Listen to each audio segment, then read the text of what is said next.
Here we are at OHN 2017, aka OHN15. We're bringing you some Tekken 7 action. Top 8's about to go underway. Any thoughts about top 8? Oh, well, I think it's going to be a one hell of a ride. You know, if you've seen the bracket, you can see how stacked it is. Yes. You know, we've got a lot of internationals here. Of course, we have the likes of NOBI, we have Tekken, we have some local talent in DEE-ON and Rame as well. Definitely. You know, of course, our local talent, not as famous or well known in the international scene, but we still do have a lot of quality players, and it's not often that we get a you know, an opportunity to let our talent shine on an international stage. But I'm glad that we've got a few boys that made it in top 8. That is actually one of the biggest surprises. Looking at the players at this tournament, you'd think it'll be extremely overwhelming since we had 7 or 8 international players, yet we still managed to get 3 Australians into the top 8. Yes. And I believe one of them is on winner's side. Yes, Rame. Rame made it on winner's side. Eddie player from Melbourne did very well for himself. Which of the internationals didn't make top 8? So we have you who didn't make it. NEE didn't make it, dude. Oh yeah, NEE and you didn't make top 8. So NEE is actually out of the tournament. Yes. He didn't make top 8, which is Who you know, a bit of an upset. Yeah.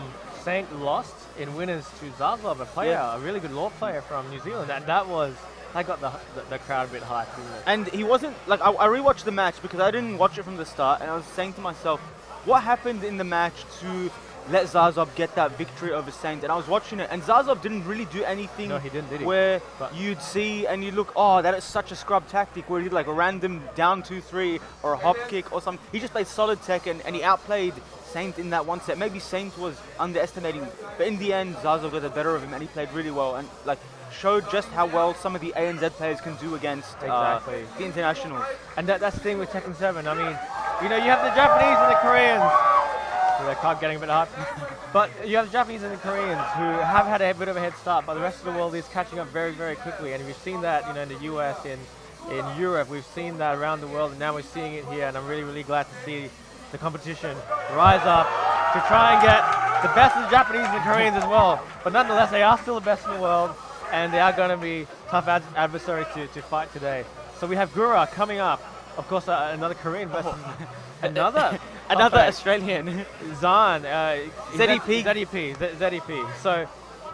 So we've got 3 Australians in top 8, which is almost, you know, that's one hell of a showing, isn't it, Alchemist? What do you think about what that says in regards to how our level is coming up against? I definitely believe, although we started off, like let's say you refer to Tekken Tag 2, we started off as a community with fewer players, and the best players weren't as good as other countries. But right now, because of the game being released, Tekken 7, people are labbing hard, they're playing a lot, and they're learning, and we're all, like a lot of us are traveling overseas and playing in these tournaments. We're getting better and we're bringing back what we learned and spreading the knowledge out with other players, and everyone's improving and leveling up at the same time. So right now, I think Australia is in a really good place where the players are improving exponentially, and the players that are putting in the time, like it's definitely shown. Like they've made it this far, they've been able to perform well against the best players, and I'm really happy with the way things have turned out.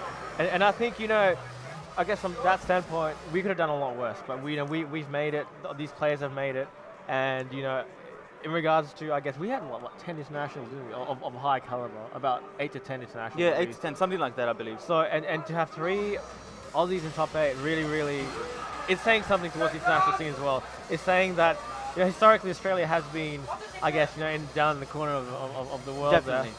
But sometimes it feels like we may be a bit ignored, but let's hope that changes today. Let's hope that at the end of the day, you guys included at home, are going to be watching one hell of a show. Yes, definitely. And speaking of one hell of a show, our first match is about to go underway, and we have Gura, aka Ninera, for those who might know his stream on Twitch. He actually streams almost every day. Has a pretty big following. I think he averages around 200 to 500 viewers. Yeah, one of the more popular Tekken streamers. He's also the player that put NEE into losers bracket at the Korean Masters event that was earlier this year. He was playing Leo. Oh, he was, really? Yeah. Wow, there you go. So a lot of, well, he's done a lot in tournaments recently, especially for Tekken 7, and he was actually the best Lily player in Tekken 6. Although it Tekken doesn't. Lord Lily, wasn't he? Sorry? It was a Tekken Lord Lily. wasn't Yes, it? Yeah. but he's not using Lily as a main these days. I think he prefers Leo. I've also seen him play Devil Jin, who he really enjoys playing, but feels like he's inconsistent for tournament. I believe he said. When you play a Mishima, you have to be so on point with your movement and reads and conditioning as well. And also your execution. Yes, like exactly. one wrong input could lose you the round. Like you try and go for a dash electric, you get a dash down for 2 whiffs, and you're screwed. You get hit with a Rager or something. And our other player is ZEP, as we were saying. A lot of you might know him as a mod for Green Tekken chat, Zan EP. He's an Akuma player in Tekken 7, but he has been trying to find a new character, mainly because people have labbed Akuma hard enough, and he's trying to see if he has a better option for when people figure out his mix-ups. So he does stick with Akuma, and I believe Gura picked Leo. We're going straight into the Mishima building for our first match. So here we go. Let's see if it's going to be either Korea or Australia coming up on top. And you know, it's certainly something that Zan may have done, which is watch Gura's stream before coming on stage here today. Maybe he watched the archive last night, knowing this would have been the first match. Did you see what Lazy Dave said to Kkokkoma yesterday? I watch your stream all the time. Yeah, he said, I watch your stream every day, so I know how you're playing. All right, here we go. Straight into it. All right, so just before the match started, like we haven't started any of the top 8. People were just getting ready for it, and I already couldn't hear my co-commentator well. So like I can tell it's going to be really loud today. And just to get underway, we got back 1-4 from Leo. Sidestep down forward 2. Nice punish there by ZEP. So now, of course, Leo being one of the best characters in the game, of course, going to be controlling the match with a lot of her very, very good mid-range pokes. Very, very safe. And you see that back 1-4 there, netting a lot of damage, brings the corner, and Akuma now on life support. Nice dart, but unfortunately didn't get a punish there. He has Leo at the wall. This is very dangerous. Didn't have meter though. Leo takes it with the 1-4. Very good start here by Gura. And that demon flip after while standing too is very risky now. You know, they did make it a lot easier in console to actually get around that, which is probably a good thing because Akuma really having that sort of option that no one else has is you know, a bit daunting at times. But we see Leo again bringing Akuma to the wall. Nice 1-2 punish that get out of the wall. Nice duck, no punish. Akuma can get a huge combo, especially with 1 bar. Nice. This should be it. Huge wall damage for Leo at the wall. Goes for the guarantee. Yeah, nice delay there. You have to wait a bit until they're slightly lower on the wall, so you get the guaranteed follow. He's quote-unquote grounded, so you get the follow-up. Such a good addition for Leo, the up 3+4. It's only 0 to -1 on block. It is something that Leo did. I think you can agree, Alchemist did not need, but it's in the game nonetheless, and that's how it goes. And Leo getting a wall stun to big damage again, and Akuma again on life support, but with rage and super, but doesn't matter. It's really unfortunate because he had 2 bars as well, but he didn't have the opportunity to use them. Really good start by Gura there. Takes 3 rounds straight. Looks like we're going to see a stage select. Oh, he doesn't like Mishima building. I think he just wants to go for maybe a no wall stage because Leo is arguably the best character in the game against the wall. Best 90-10 character. Not even 50-50, it's 90-10 in her favor. It's so heavily in his favor after he lands the up 3. She has up forward 3, safe, low crush, wall splat, down forward 3, homing mid wall splat, that's safe. Down back 1+2-1, mid hit confirmable string, and the delay in it is really annoying because you can put in hell sweep there and they can't interrupt it because of the delay of the second hit. And then there's hell sweep and then there's down forward 2+3. So many good moves. So many layers, so many options. So let's see if ZEP can actually turn it around here. And a quick 1-4, but down 4-2, not punished this time. Nice sidestep hop kick. Now he's going to be bringing him to the wall again, like we saw in the last match. Okay. Sorry, just to interject on what you said earlier, it's not that he didn't like the stage. I believe the new TWT rules say that you have to go stage select after every match. I see. So yeah, just keeping in line with the rules, making sure we don't break any of them. So another good start here by Gura, just chipping him away. Down 4 ends it. Could have gotten the 1+2 after, I believe, for insurance, but doesn't need it. And again, Leo has very good burst damage as well. You know, she can really do. She's got one of the better down 4-2 launches in the game as well. Definitely. And you know, one combo against the wall, you get again, like you were saying, Alchemist, 90-10 mix-ups. Okay, here we go. So Akuma got Leo on the wall now. Can ZEP get back on the board, or get on the board in general? Falls for the tech roll catch, or back roll catch rather. Akuma now in rage. Will we see a rage demon? Excellent. Nice level. Gura seems to love the back 1+4 move. I'm pretty sure that's launch on block. It is. You can uppercut through it. Yeah, because it's a high-low together. It's not a mid, so if you duck... back 1+4. Yeah, back 1+4. Okay, I thought you meant back 1-4. No, sorry, yeah. No, back 1+4. Yeah, Gura seems to be using it a lot, and he's hitting it every time. Hadn't ducked once. And ZEP there missing his focus like dash cancel combo, and now he's against the wall again, and that is a common denominator in this matchup because he's always against the wall, and again just misses it. Yeah, unfortunately missing that, but that's okay. This is probably the best he's done in this set. Leia does have rage. We saw a lot of rage out finishes by Gura yesterday. Rage out comes out just with both players with a low amount of life. Akuma does have rage, doesn't use it, gets to a down forward 2+3 and ends it with the full crouch down forward 3. Nice work by there by Gura. 6 rounds straight, looked like a blowout, and ZEP is actually eliminated from the tournament. Yes, and that was losers, by the way. Yes. So starting off with losers today, but nonetheless, ZEP, good showing. Perhaps a bit of nerves and inexperience compared to Gura. And now we have DEE-ON coming against Saint. Speaking of losers bracket, DEE-ON was the player who put Gura into losers. Yeah. He beat him 6 rounds to 1 with Jack. Gura looked very flustered in that set. Oh, it looks like we have, we're gonna have a Saint mirror match. Sorry, not a Saint mirror match, a Jack mirror match. Australia's best Jack player versus Korea's best tournament Jack.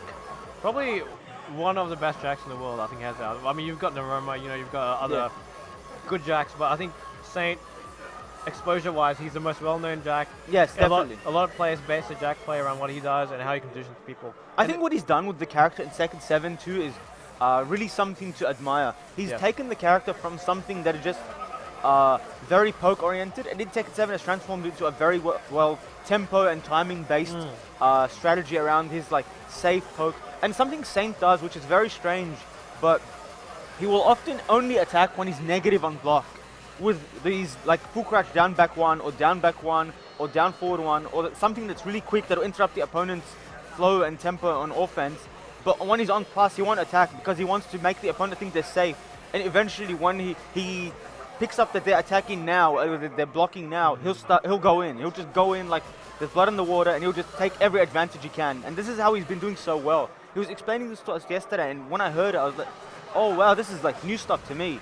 I'm really glad that they're willing to share such knowledge with everyone. And it's like you're saying before, it is very tempo based. Like Jack is a very conditioning type of character. He doesn't have any obviously good tools. Doesn't have a ridiculous orbital or anything like that. No crushing tools of that sort. But the fact is, he's got a lot of good frames. He's got a lot of good range and tracking, inbuilt tracking a lot of his moves. So in a sense, I believe that Jack does somewhat nullify the sidestep game. Yes. So in that sense, because he's got such good pokes laterally, that's how he wins. That's how he controls the pace, and that's how he conditions the opponent. Another thing that's interesting to note is that his down forward 1, although traditionally never tracked to his rights, in this game you cannot step it to either way when you're at -4 to 5 or over. So it's very difficult. Has really good tracking, and now he has a follow-up that's delayable.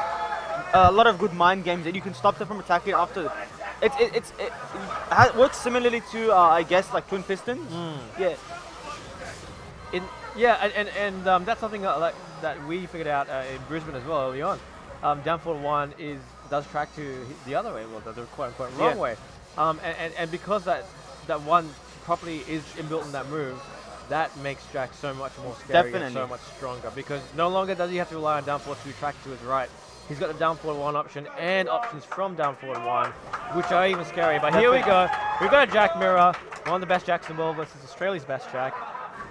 Let's see how they something go. to note is Saint is actually DEE-ON's mentor. Yes, they've trained together for years. They talk about Jack, and DEE-ON has improved so much over the years simply because of the knowledge he's learned from Saint. So let's see how well he does. This is how mentor versus pupil. Let's see how that translates in match here. So we have DEE-ON on the right and Saint on 1P on the left. Cool. Nice punish from the while standing 1. I think he started the round with a while standing 1 because he had a hard read that he was going to do forward 2. Try to get that quick counter hit. And right now, Saint's got those 2 quick counter hit forward 2s. Goes for his own. We're just seeing a talk to the hand mirror match right now. Gets into the wall. Can he close it out? Big damage, and the shoulder closes it out. First round for Saint. And there again, you see a lot of spacing, a lateral spacing, and not a lot of sidestep in this matchup. You see a lot of back and forth. There we go. Down forward 2 from Saint again. He's going to bring it to the corner.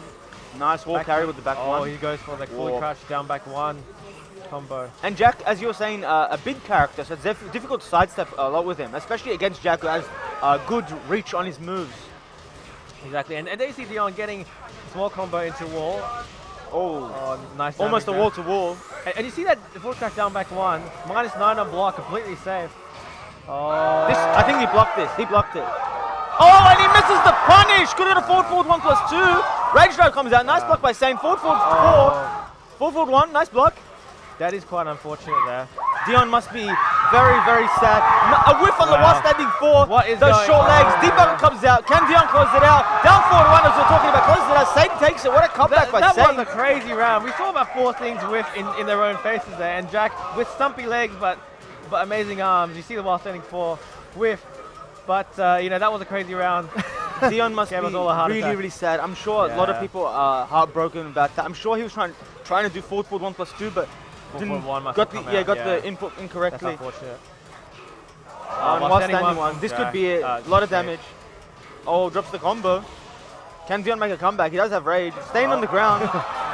Unfortunately, doesn't work out in his favor. 3 straight rounds for Saint. Will we see a character switch? I don't think we will. D.EON is a Jack loyalist. But they do have to stage select. And I don't think there's any reason for D.EON to switch in that situation anyway. He wasn't being beaten on a character level, you know, he's just saying so much experience behind him. You kind of expect him to have a good showing, you know, a really, really dominant showing, and that's what happened. So D.EON, I think, maybe take this time to clear his head, take this time to reevaluate what went wrong, and perhaps, you know, obviously do better from that. Definitely, I agree. So in the G-Corp helipad daytime, luckily it's not the nighttime, for obvious reasons. But here we go, Jack versus Jack once again. What do you think D.EON has to do in this match to try and maybe play better, or do better in general, rather? That's a really hard question because, well, maybe down 4-2 at the start of the But round. that's a good start. Yeah, that's a really good start. It's more, I think, Saint, his conditioning and basically feel of the opponent is just so good. And obviously you see that his throw breaking as well is ridiculously insane. Now, D.EON, again, I said this before and I'll say it again, I think it's mostly to do with experience. Saint, bring him to the wall, again. I've been seeing a lot of Jack players do that at the wall as a setup. Another rage out by Saint. I'm not sure if I agree with these rage arts. I don't think I've ever seen him use so many rage arts in one match or one set. Maybe he's just feeling D.EON, see what Dashes he does. in his face, doing his best Saint impersonation. Forward 1, nice trade there. Frame perfect trade, nice combo here by Saint. Should get him to the wall, we see a wall break. Drops the combo. Forward 1 with, forward 1. Catches him coming in with down forward 2. Maybe we see D.EON here adjusting to Saint's tempo.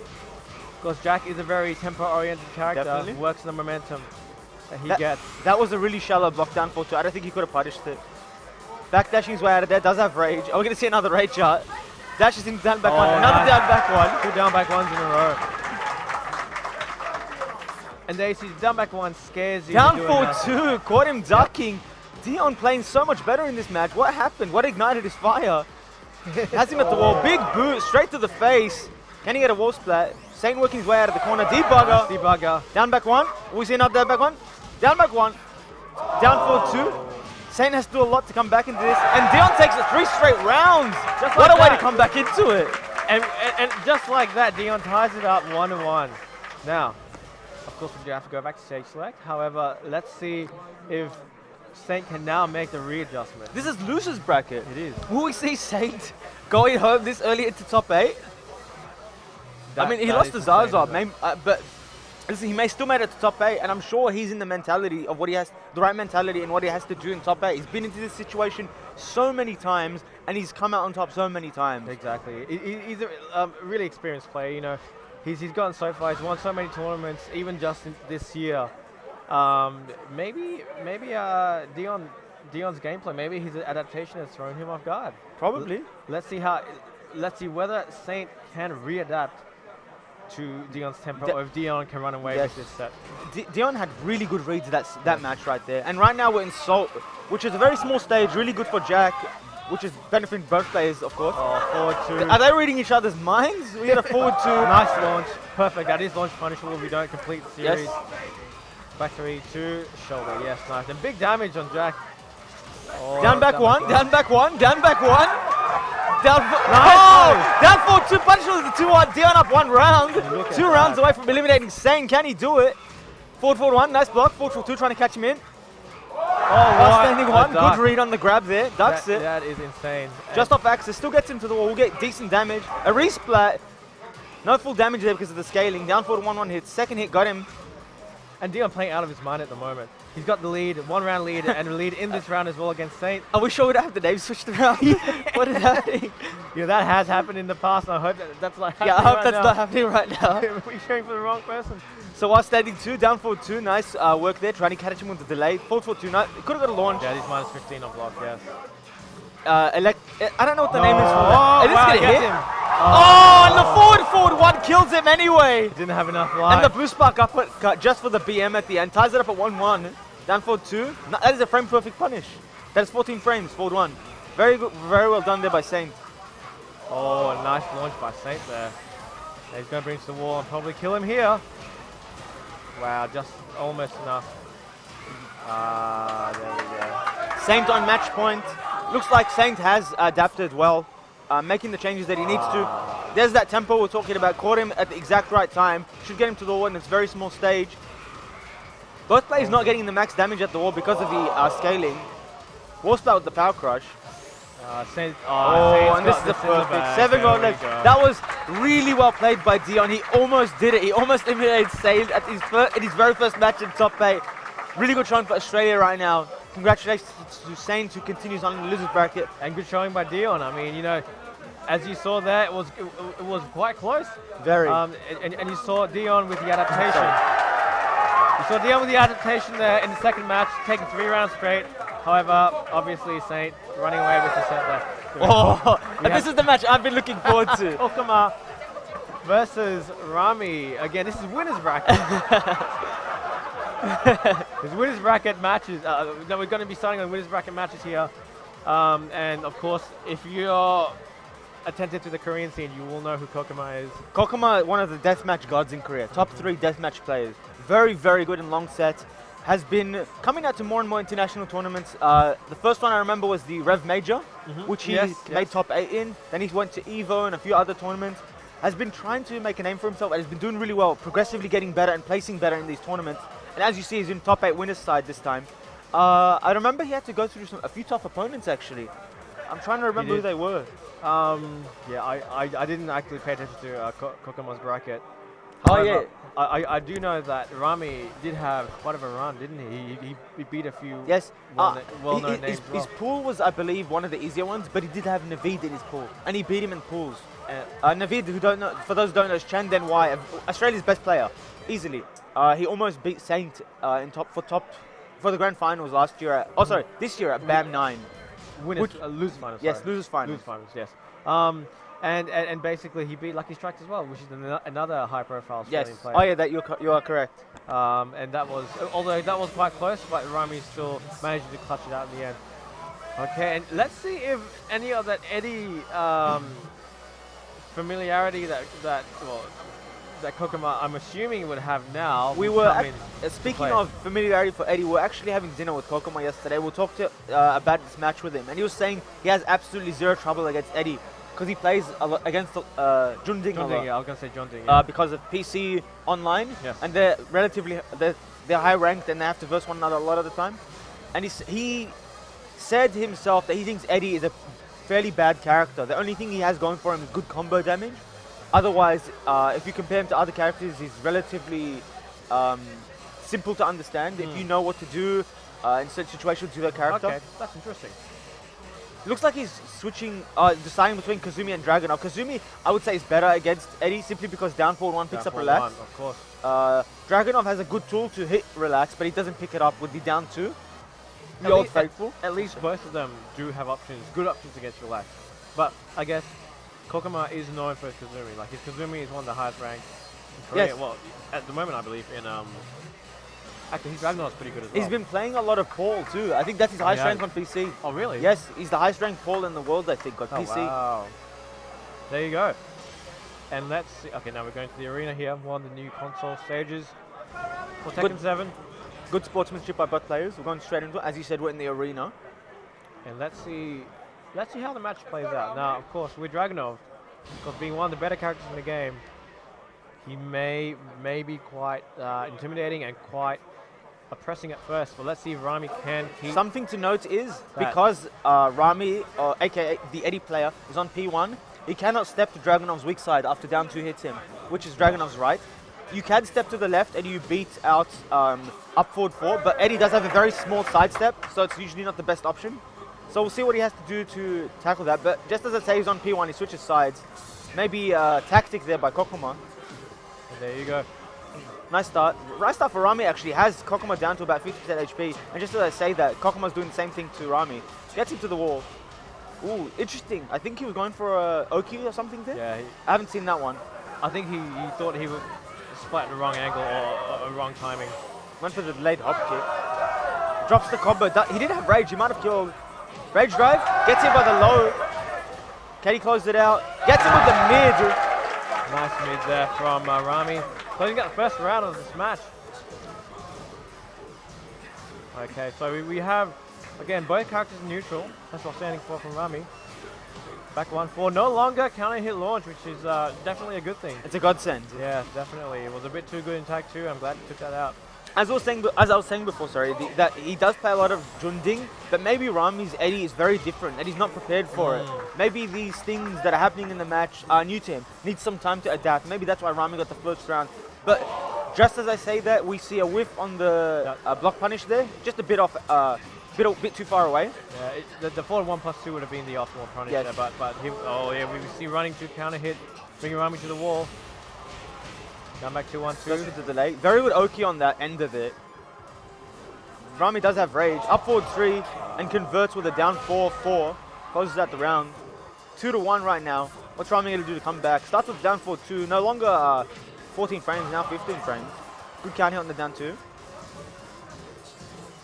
Ooh, okay. Well, standing 4 didn't actually get punish there. Oh, was that an intentional setup, or was that... did he I think it was just serendipity working in his favor. And there we go. No break on the rodeo throw. A rare throw landing on kkokkoma here. But Koreans are known for their reactions in breaking throws. So, slide, nice block. Floats him out of the last 34. Should get him to the wall. Oh, nice, perfect wall carry there. Yep, goes for the shoulder ender. Loses the wall pressure. Oh, but he gets another float there. That is the correct punish for Dragunov. It's quite risky doing these moves that transition to relax or handstand by Eddie. And a nice down back 1+2 there to stop the pressure and get a combo. Gets him to the wall, goes for the mid option. Counter hit, another counter hit, pressing buttons, and ends with the while standing 4. Caught him pressing buttons twice on neg 10. Very interesting. And that is +10. You're exactly right on counter hit. Well, you know, again, when you're in that situation, it's a lot to do with Yomi, isn't it? Is he going to go for a while standing move? Is he going to go for another quick low? You know, all of these things come to your head, and because even though it's only 0 on hit, well, actually it was +10 on counter hit, but even if it is just 0 on hit, it's still a really good move, and it still forces you to think in that situation. Yeah, but you always have to think about what he's going to do, because Dragunov can backdash, then launch your while steady 4, he can sidestep. He can do a while standing 4 of his own and trade. If you're at the wall, he can hit you with down 2 and then do a crouch jab, which will beat you while standing 4, which is something NOBI loves to do. So a lot of mind games in that. Like you have to develop the Yomi as a Dragunov player, and you can learn to break down your opponent mentally with that kind of mentality. And that was actually a really good match for Rame. Let's see if he can keep up the pace that he had in the first one. He actually did almost take it off kkokkoma. He did. He did really well, but now we see Rame was that going apart. Did you see how far he went? Oh, what? I was going to say, was that guaranteed that I saw how far he went? That was interesting. On the side to an opponent there. Okay, now we get the slide. That was like a really hard punch. All right, nice delay. Could have gotten a really good punish. But no punish on that. Nice. Oh, could have got a delayed hop kick or a while standing 2. Nice whip punish there. Saw it coming. Looks like kkokkoma has made all the right changes. kkokkoma running away with this second match really, really quickly here. Both players going to hell right now. We're going to see Eddie and Dragunov fighting to the death. So kkokkoma on match point right now. This is winner's bracket. Okay, starting off side set 4. Now, let's see if Rame can make the switch here. He did well in the first match, but obviously now we're going down the wall of stage. Really good timing on the back 1-4 there. Too bad it's not a counter hit launcher anymore. Nice combo here on the trade, I believe. Oh, okay. Strange ender. I think he dashed and just did a forward 4-2 instead of down 2. Kkokkoma working his way back in with this compact poke. Down 4-2. Maybe expected him to duck for a down 2. Dragunov now in rage. Goes for the 50-50.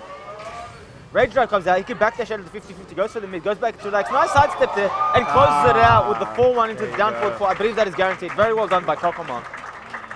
Very, very nicely done. And again, Rame, you know, not showing there. Obviously, Kkokkoma with so much experience against Eddie, like you were saying. Yes. That's going to be it's going to be an uphill battle right there for Rame. But nonetheless, that was an entertaining match. And oh, a team kill. We got YAMASA NOBI versus YAMASA Take getting on stream right now. two of the best Japanese players, yeah. Funny thing is, I watched the VOD for last night's stream, and I saw that NOBI picked Kazumi for one of his matches. Oh, he did? Yeah, I don't remember who it was against, but he picked Kazumi.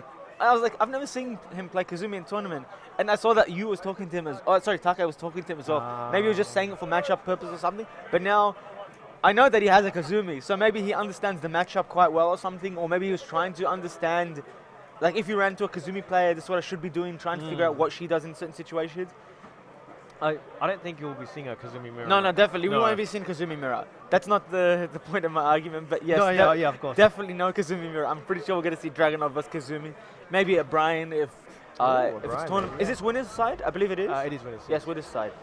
Now, again, NOBI, of course, one of the best Dragunovs in the world, one of the best players in Japan, one of the best players in the world. He has improved a hell of a lot from even just last year. I think I would say he's the most well-known tournament performer for Japan. I don't think anyone has done better than him in terms of the Japanese players over the years in all the games.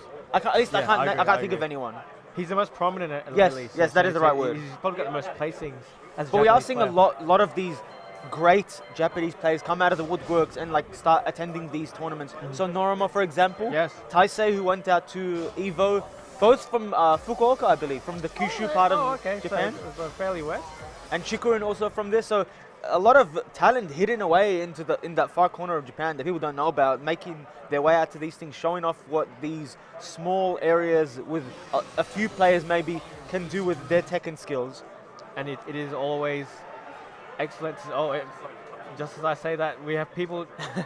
Okay, we've got these people going for 1P side, and the Japanese and Koreans seem to favor 1P. And is there a specific reason? Do you know arguments about favoring 1P over 2P? Or is it just comfort? It's mainly just comfort because a lot of people started on 1P because if you started at home playing on like a PlayStation or something or an arcade, you can only pick 1P in that situation. Or something like that. One thing I did notice is YAMASA Yu, who's the teammate of these two, prefers 2P when he plays Feng. Someone asked him why, and he was speaking Japanese, so I didn't get the exact understanding, but someone translated it loosely, and it said that he prefers it because he can snake dash and crouch dash smoothly and easier on 2P. A few people prefer 2P actually, but something interesting to note is a lot of Mishima players, although they're stronger on 2P in terms of execution, choose 1P because you cannot step things like Kazuya's forward 4 or Heihachi's forward 4 to the Mishima weak side, which is to the left. So they force you to step right, so the electric is always a scary option afterwards. Yes, of course. That would make sense, actually. It's strategic, and it also forces you to play in a way that you have to understand, not really understand, but how to also do what you can do on 2P on 1P. So like, improve your execution, your overall work on the stick or a pad on 1P as well. So we got a Feng pick, actually. I'm sure this isn't the button check, but we have NOBI on Feng versus Take on his Kazumi. So let's see if there's a specific reason why that he switched from his well-known Dragunov. So I'm sure this isn't a button check. He picked the 2P color. There you go. So this must be the real deal. Let's see what NOBI can show us here. Maybe there's something specific. This is the first time I see him use a character that's not Dragunov in tournament. No, I've seen him use. I have. Like sorry, in top 8, I mean. I think I have seen him use Feng once. Oh, fair enough. Okay, so good start here. I don't know what to expect from his Feng. I've never seen him do this in tournament. This is really nice, really refreshing. Yeah, interesting. Maybe he sees it as a good pick against Kazumi. Nice parry. Nice parry there. Me as a Kazumi player, I think Feng is one of the harder matchups because Feng controls range 0 so well. And Kazumi does really well at range 0. She does have longer range on her with punishment, but Feng has much better keep out with forward Keep 4 out and down tools, back yes, I 4. was going to say. I remember us having this conversation, and I remember you saying that Feng controls that space. Yes. Makes it very hard for Kazumi to actually get in. And he also has that back Kenpo step. Yes, that's exactly Counter right. hit back 4, big damage coming from the combo. Goes for the easy ender just to make sure he doesn't drop it. Safety And really well first. done there. Ties it up at 1-1. I wonder how many times these guys have played one another with these characters. Maybe not a lot. Maybe that's why. Maybe Taka has a read on Nobi's Dragunov. Maybe that's why he switched up. Oh yeah, Perhaps that's why he yes, switched up as well. you are correct. These guys played at Evo, and I believe Take eliminated Nobi for top 8. And I think he was using Dragunov for that match. Maybe, yeah, you're probably right, I think. That makes sense. And a very good punish, that is -14. Kazumi gets while standing 1-2 at I-12. There we Dashes go. up, does 1-2, ends it right there. And the Fang pick seems to be working at the moment. So let's see if he can close out this match. If Nobi can keep going here. And there you see, we've seen it before in this match. The back Kempo step working wonders for Nobi. And I think Take must be very conscious about that. Nice punish, side step punish on the back one there. Feng, a character whose pokes generally don't have the best tracking, but unless you talk about stuff like back 4 and down back 3, his down 4-1 tracks to neither his right nor left, and his back 1 is very linear. But with these Feng players always dashing in, snake dashing, realigning, they always try and find a way to keep you not stepping yourself, so you play a more linear game. And just second guess what your options are. Yes. You know, if you don't know where they're going to be, it can be a lot harder to plan your next move. Nice conversion there off the float with the jab. Oh, a nice back to 1+2 there. Here comes the mix-up. Oh, Up up 4-2, 2, of course. Headbutt +5, and a down 2 ends it. Very well done by Nobi. Very unexpected change to the Feng pick, and it's working out for him 3-1. We're going to see a character set. Will we see a Brian? Ooh, here I we think he go. doesn't like the matchup with Kazumi versus Feng. Maybe. This is a question I want to pose to you. If he does change to Brian here, and he wins this, he's stuck with Brian, and then Yes. Nobi has the opportunity to change back to Dragunov. That's correct, yes. I want to know how that works out. Well, how do you feel that those two characters work against one another or play against one another? So he does change to Brian. Yeah, he goes to Brian. And the crowd goes wild. They love the Brian picks. Very rarely do you see a Brian, a very hard character, perform well with in tournaments. Sorry, back to the question, if you will. Well, I think either way, it's not a bad option for against Brian. I mean, Dragunov, of course, one of the better characters. He has all the tools to keep Brian locked down. And Brian doesn't really have a get-off move. He doesn't have, a hop kick. He doesn't have an up forward 3, a Lars up forward 3, anything like that. So a lot of times he is stuck. All he has is an orbital, and the orbital is, it does crush low very well, but essentially, for all intents and purposes, that is all it crushes. So he still has to make the read, still has to make the guess. But Brian, of course, like you're saying, very high skill cap. And if you reach that skill cap, like Nee has, then he's an extremely scary character to face. Yes. But here we go. Down for 1 machine gun punches. Working to start, but we Nobi see... decided to switch colors, by the way. Will it work out in his favor? Nice punish there. Yep. Oh, back 1. Keep him in check on that back Kenpo stance. Gets counter here. Interesting thing to note about the guaranteed Kotsuka back 4 after that. If you do it straight away, it does 16 damage. If you delay it, it does 18 damage. It's still guaranteed. Is it because of the grounded stun? Yes, it changes the scaling by 10%. That's a note for you Brian players out there. There you go. Oh, one standing 1+2. Okay, there we go. Gets him with the 1-1. Very good. It's such a good move for catching the opponent off guard in terms of timing, because there is a slight delay between the 2 hits. It's not like a 1 or a 1-2, but it does there's like a slight beat in there, and it gets opponents on counter all the time. And you see that snake edge come out from Take. No respect. He's getting a bit ballsy here. We'll get to the last hit. Nobi here in control of the match again. Now, perhaps it's just, I don't know, these guys are part of the same team, so perhaps, they do play each other a lot. And Nobi, with, like we were saying before, being one of the more exposed, getting the most exposure as a Japanese player, would have more experience against Take perhaps. Look at that, nice machine gun punches there. Went for the sidestep 1+2, catches him down back 3 and takes it out. Oh, and does a hatchet kick on his corpse just to assert some dominance right there. Starts with the front Kenpo stance 4. 1-1, goes for the 30 to the 10 string. Another hatchet, does get the extra damage because delayed it slightly. Extra 2 damage. He knows about it, he definitely knows about it. Gets nice. a screw with the full crouch down forward 4. Gonna break the wall here? No, okay. No, just slightly off the angle for it. Nice to He's definitely gonna break the wall big here. damage. That's gonna be it. Nice. Very interesting choice of move to screw sidestep 1 there. A new addition to Brian in Tekken 7. You don't see that often because it's a high, but it is a safe launcher. Ooh, counter hit fully cracked down for 4. Oh, drops the combo. He went for the max damage. Oh, didn't get the guaranteed 4-3 there. Just went up for a stop. Gets him with the second hit. Chunky damage off that while standing 3-4. Nice, breaking the wall there for the damage. And continuing combo. Getting the plus frame 4-3 on Oki. Not really capitalizing on that. Now, this is very, very close match 1-3. here. Can he close it out? Brian now does have rage. Nice punish. What's he going to do? Both players in rage. Down 2 closes it out. Ties it up at 2-2. Nobi now match point. Can Take tie it up? Starts with the front Kento stance. No respect for any of the lows Brian has. Hatchet comes out, interrupts it with a jab. Shoulder, down 4 from the back turn. Jabs him out whatever he's doing.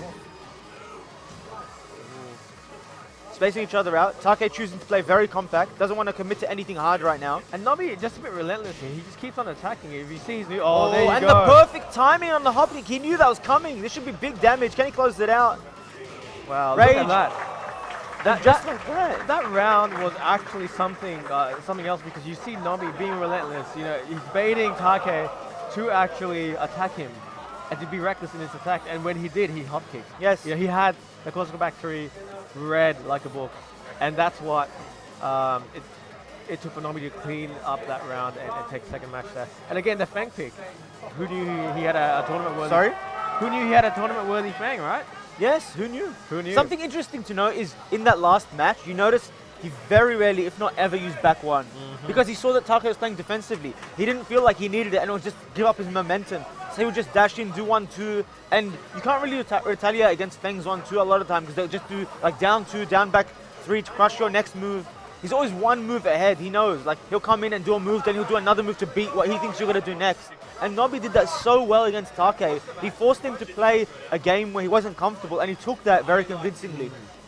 And that's part of the game, isn't it? You're forcing your opponent into situations that they aren't comfortable in. Yes. Because you're more likely to make a bad decision in that situation. And I think Nobi very much capitalized on that, especially in that last round that you saw there. But again, these guys are masters of conditioning and masters of capitalizing on mistakes. So again, good show by both Take and Nobi in the last match. But here we have Rame versus Saint. Saint does dabble in Eddie. He does play Eddie. He likes his Eddie. He thinks Eddie's good in Tekken 7. Well, there you go. Kkokkoma disagrees. We have two differing opinions from 2 Koreans. I guess it's based on how you approach the character. Like, if you think about him in this way versus this way, it comes down to just what you think makes a strong character or a character strong. Exactly, and you know what makes a character good or strong can be extremely different from one person to the other, but you could both be right. Unless you're Dragunov. Well, yeah, there's no doubting that Dragunov is one of the better characters. Yeah. However, like, I mean, there's a lot of debate about some of the middle tier characters. I know there's a lot of debate about Shaheen got nerfed, obviously, firstly. Oh yeah, in definitely. 7.0, you know, is he still good? Is he still viable? And a lot of people disagreed on yes, and a lot of people disagreed on no. A lot of people actually disagree on Steve. I've heard a lot of chatter in Steve. Yes. Oh. I believe Nin did say that. Oh, this is third-hand information, mind you. Yes. But I do believe that Nin did. I'm sorry, not Nin. Nin did say something about Steve not being as good as what people think. Fair enough. But you know, not being a Steve player myself, I don't have those. You don't have the understanding that he does on the character. Yeah, exactly. Yeah, so yeah. I don't know exactly what he means. Maybe he could be onto something. Maybe it's something that he needs to explore in the character as well. Or maybe it's a bit of both. You know, who knows? So once again, thank you for everyone tuning in. We got a losers bracket match going on now. Rame was just in winners bracket. Now he's in losers, facing elimination right now. Let's see if he can do well against Saint. Saint also facing elimination. Should be Eddie versus Jack. Now we've got a match starting. And the crowd cheering on for their boy. They want Rame to win. They want some Australian in top 4 at the grand finals even. Okay, and we're just about to start this match here. Of course, going back to the arena here for Rame's first match of the set against Saint. Okay, let's see if Rame can actually do well against one of the gods of conditioning here. Something to note is that Jack's down forward 1-1. Minus 14 punish, I was just going to say. Which move did he do, sorry? Back 1 for 3-3 plus 4. Oh, okay, yeah. That is the right punish. Yeah, exactly. Down forward 1-1 with Jack will hit Eddie out of relax after like moves like while standing 1-3 and back 3-3, and will give Jack a full combo as well. Yes. So if you play a character and you're having trouble versing Eddie, try find whichever move picks Eddie up from relax, and you should improve against Eddie exponentially. Forward 1+2, nice. Bear hug there, gets him to the wall. Yes, off axis, couldn't convert into a full combo, or a wall combo rather. Eddie now in rage, 2 jabs, playing at his head. Rage drive comes out. Will he backdash out of it? Nice read there. on that. Nice read on the low. He knew that Rame needed something big damage to go for, so. He also crouch cancelled to a down forward 1, maybe thinking the while standing 4 would have whiffed, and the while standing 1 would have whiffed too. Because as we saw earlier, Jack's short legs whiffed against punishing a debugger, I believe it was. Yes, and his while standing fall, again, not the best of while standing falls. Definitely not. 4 for 1+2 catches Rame there, and he's going to take it to the wall. Saint did that at minus 18. There you go. Yeah, very, very smart. Maybe knew that Eddie can't punish the down forward 1-2-1. And a very good end there on the round by Saint. Of course, Eddie doesn't. He's one of the worst punishers in the game, I believe. Yeah. He doesn't really have he's not a punish character. He's not a neutral. A good thing to note is that his down forward 3+4 is now 15 frames. Oh really? Yeah, it's 15 frames now. Well, I think he needs that. Yeah. It was like 19, I believe. No, it was 16, I think, before, wasn't it? Oh really? Well, No, it was. I think it was crazy. 16 since Tekken 6. Ah, okay. And they changed it to 15 in this game. Because Yeah. you can punish tsunami kicks now from his shimmers. I think that's a good change for Eddie. Yeah, it's I really think he good. kind of needs that. It's like But- one of the longest reaching 15 frame launches, but it's still launched on block. Both plays down rage, Saint up 2 rounds. Oh no. There we go. Rame. What's Rame gonna do? Rage drive. Oh, I would have done the low again. I feel like with You know Eddie, me. that's one of the problems with him. When he has rage, you know he's gonna do rage drive. Oh, and look at the timing! He knew that was coming! Perfect read and reaction, rather, on the. That was actually four. beautiful Tekken right there. He knew that he had no other option. If he wanted to make his way in, he had to do that. Or he goes back. So the rage out would have either hit, and if he went back, it would have whiffed, but Rame wouldn't have been able to punish it. Exactly. So, again, Saint perfect on the closing out round there. However, we're going to Twilight Conflict. And let's see if Rame can make some adjustments. What do you think about Eddie versus Jack? Do you think any character has an inherent advantage over any other one? I'd prefer to be Jack in this matchup. Oh, of course. The one thing I don't like is that after you do rage drive with Eddie, Jack cannot backdash far enough a lot of the time to get out of the 50-50. That's one of the downsides. But otherwise, Jack does have a lot of options, like you're saying. Yes. Down forward 1 off handstand. Yeah, and the main thing is you cannot step well with Eddie against Jack, and Jack just destroys people who aren't stepping or don't know how to get away from his short range pokes or the mid range pokes, everything. Nice. While standing 2-1 there, feigning the low off full crouch. If you're the Eddie player, I think you have to play a lot more neutral and just wait for whiff punishment rather than going to relax, because Jack is going to hit you with almost all the tools that he wants to use in the neutral game. Exactly. Nice pick up there. Pick up. Going to bring him to the wall, perhaps? No, Ooh, just shy. Just shy of it. Forward 4-1, nice read on the forward 3+4. I think he was going for rage drive actually, but he got this input. This is down forward 3+4, isn't it? No, that's forward 3+4. No, as in rage drive. Rage drive is forward 3+4. Forward 4 3+4. Okay, Yeah. there you go. Yeah, so maybe a misinput. Oh, contested the while standing 1.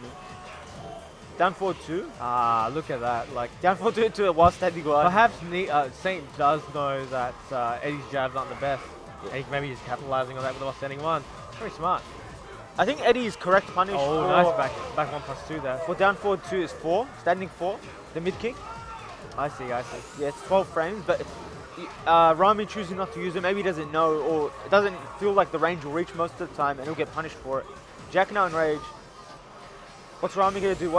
Now both players in rage. I feel like we're going to see a rage art. I know rage drive's coming from Eddie anytime soon right now. I feel like it's too predictable, and a rage drive from Saint. Yeah. And again, that both players respecting each other there.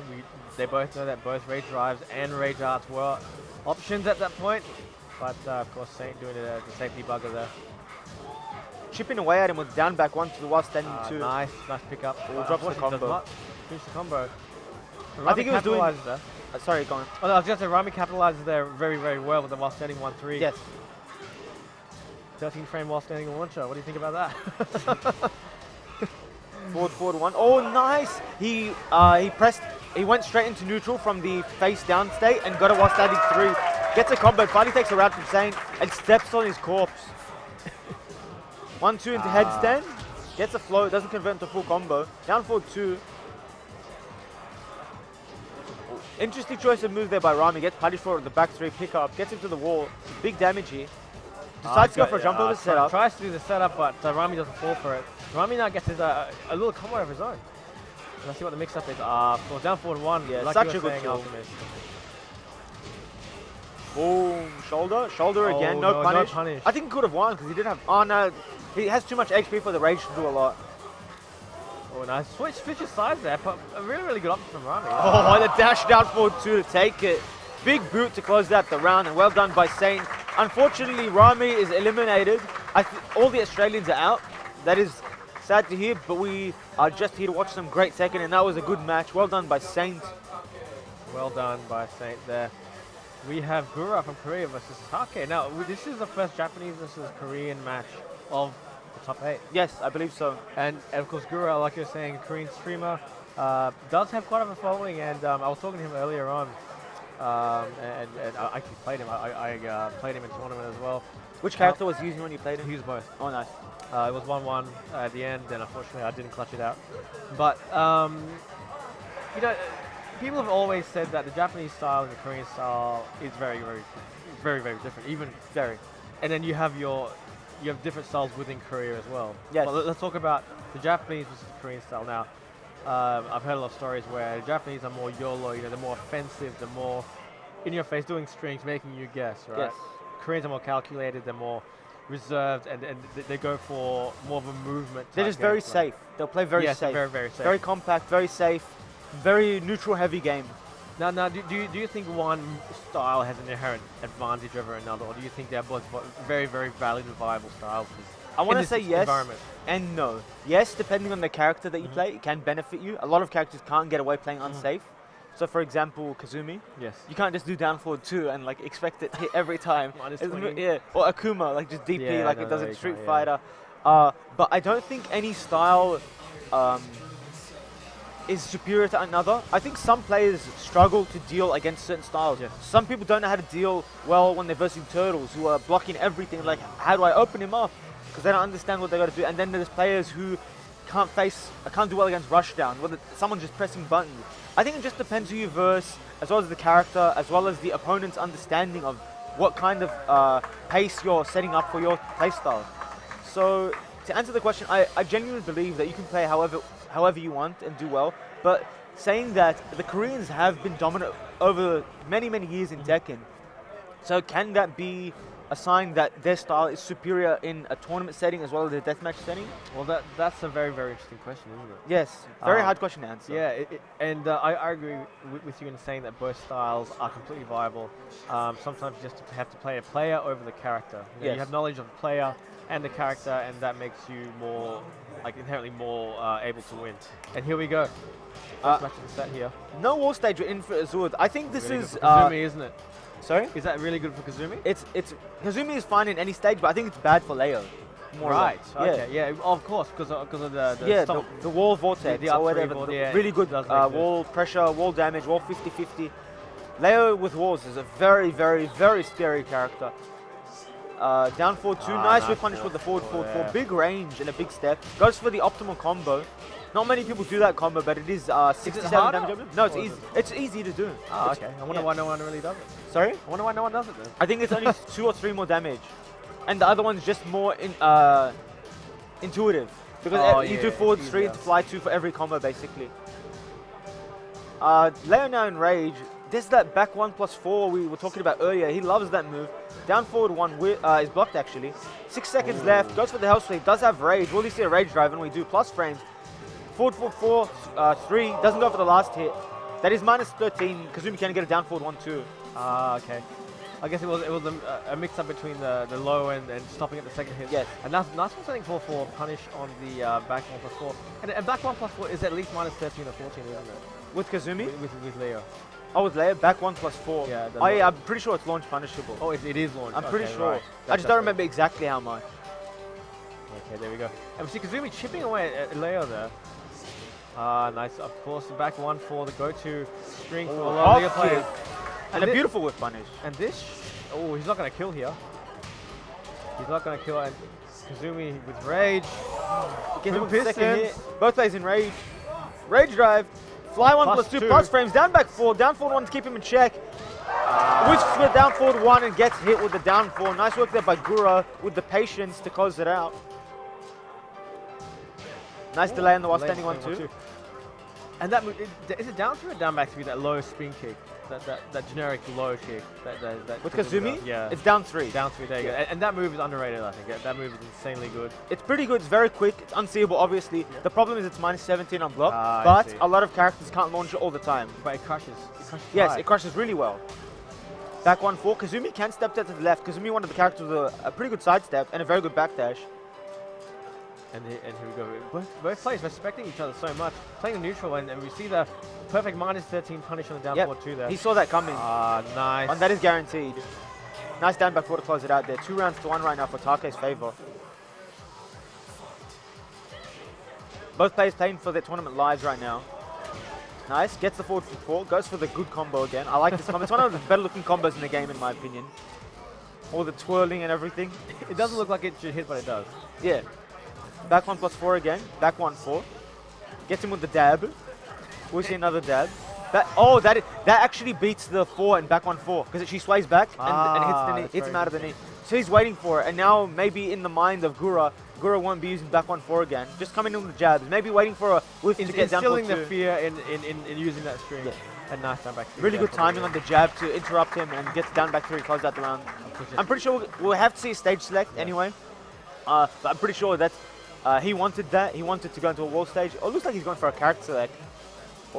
Will he actually go with Lily? No, he's staying with Leo. He wants to stay with Leo. He just wants a wall stage. And let's see what the RNG gods will give us this time. He has a 19 to 21 chance of getting in a wall stage. That's pretty good odds. So it's pretty good. It's pretty good odds in his favor. And he gets jungle outpost. You know, once, because I play live. Yes. Once I was in a tournament, and because it was an arcade, we had to re-roll stage every match. Yes. I got Arctic Snowfall 4 times in a row. Okay.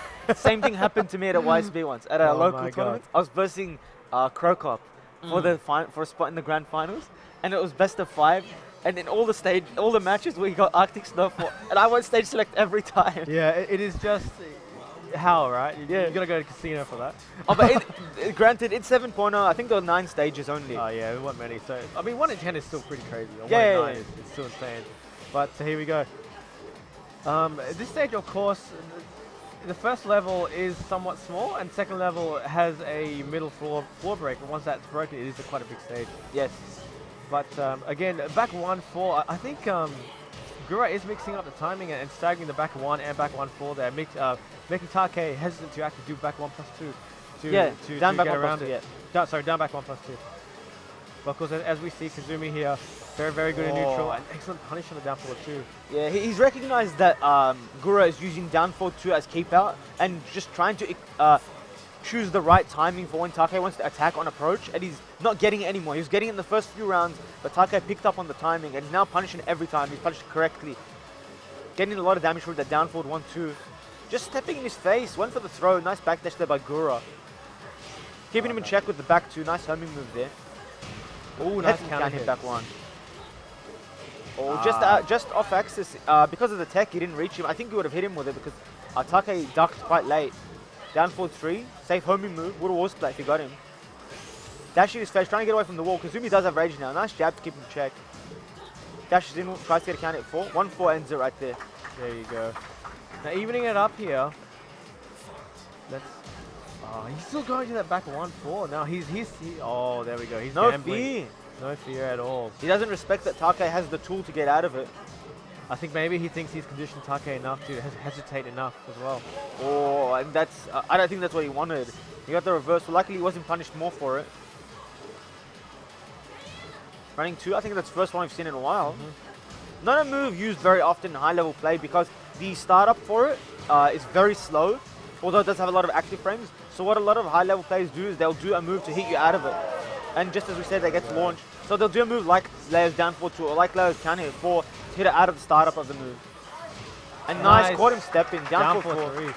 For the tracking and into the winning second round. Let that be a lesson to you. You got to sidestep cancel. You got to block those moves. People will expect you a lot of the time at the wall to sidestep.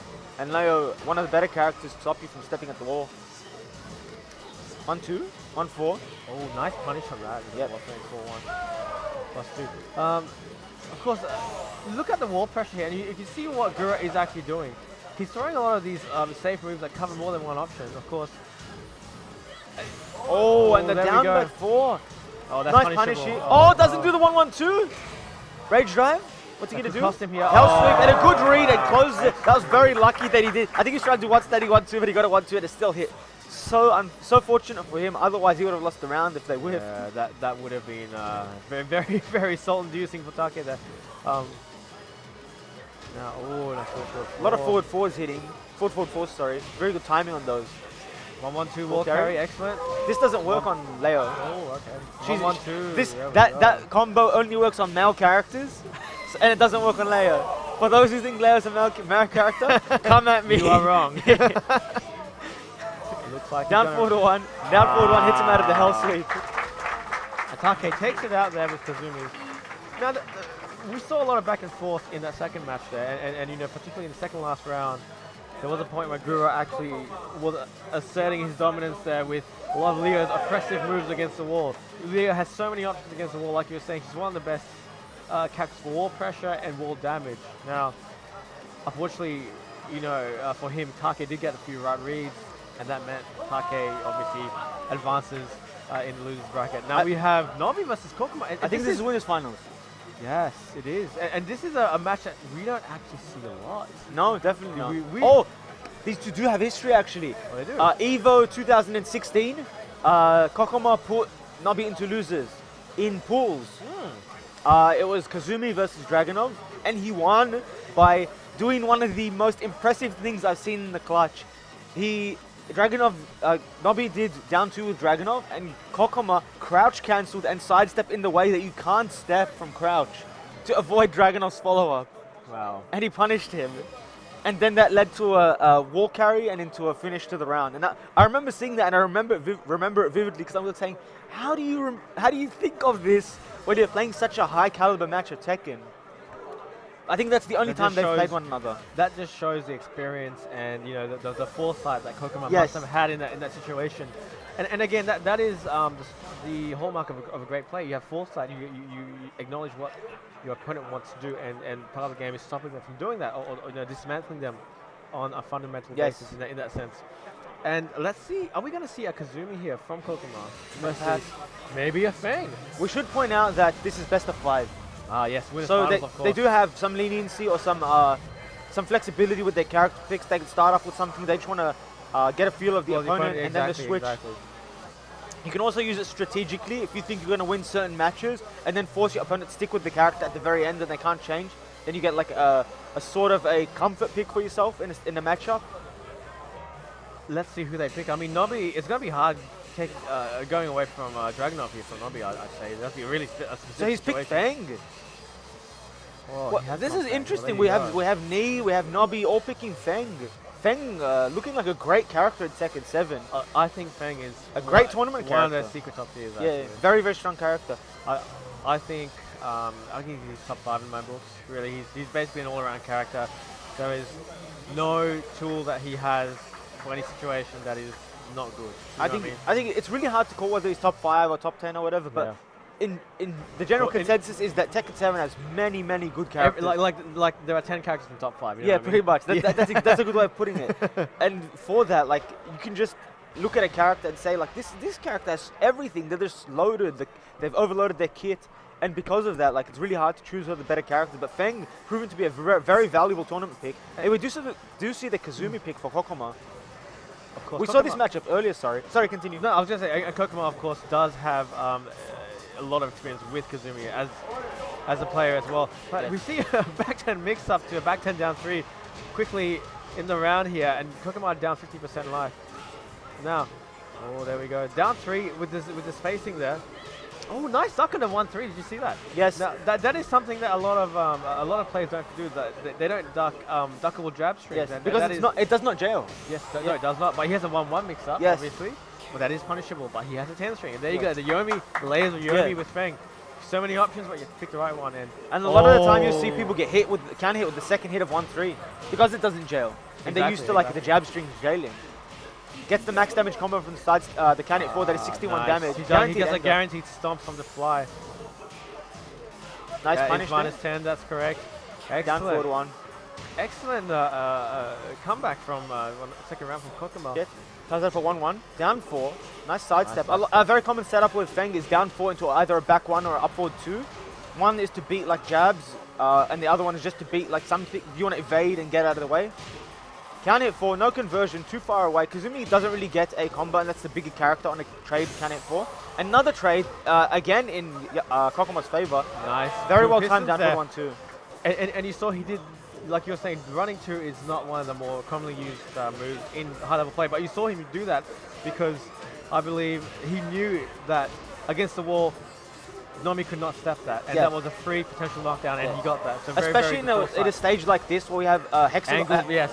hexagon or octagon, I believe. It's an octagon, I'm sure actually. Yeah, it's an octagon. Yeah, you cannot step towards the wall, and there's like all these curved areas where nice. stepping becomes harder. And just to say that, nice trade into confirm for kkokkoma. Oh, that is that minus 40? Which one? Down back 1 plus 2? It's safe. It's minus 9. Wow, okay. Did It that used to be change? minus 11. Oh, It went okay, in 7.0, but now it's minus 9. There you Really go. good change. There you go. Great drive. This should be it. Oh, doesn't get the 60% wall ender. And a nice sidestep. Down forward 1-2 takes it. Quite impressive buttons. And NOBI nodding his head, knowing that that was a good option and accepting that, accepting defeat in that first match there. Now he's going back to Cax, like maybe he's going, okay, I don't feel like my Feng has the ability to close out the set. Maybe I'm going back to what I know best. Going to Dragunov. And also something to point out is something players develop really well while playing a character for a long time or extended periods of time is they're better in the clutch with that character because they've seen the situation so many times, especially in the heat of the moment like this in a tournament top 8 for winners final. He was playing Feng there and maybe unfamiliar what to do in that situation, so he went for the standard 1-2 to keep him in check, and kkokkoma just stepped it. The character experience, knew what to do, knew what he wanted to do to end the round, and get him with the sidestep down forward 1-2. Beautiful read on the jabs there. Great special awareness, knowing that, sense of the urgency of NOBI to commit and press a button and sidestepping it and going around that as well. Definitely. And again, NOBI going back to what he knows best, which is his Dragunov character he is known for. And let's see if instead of playing a character matchup, potential character matchup. Wow, okay. Oh.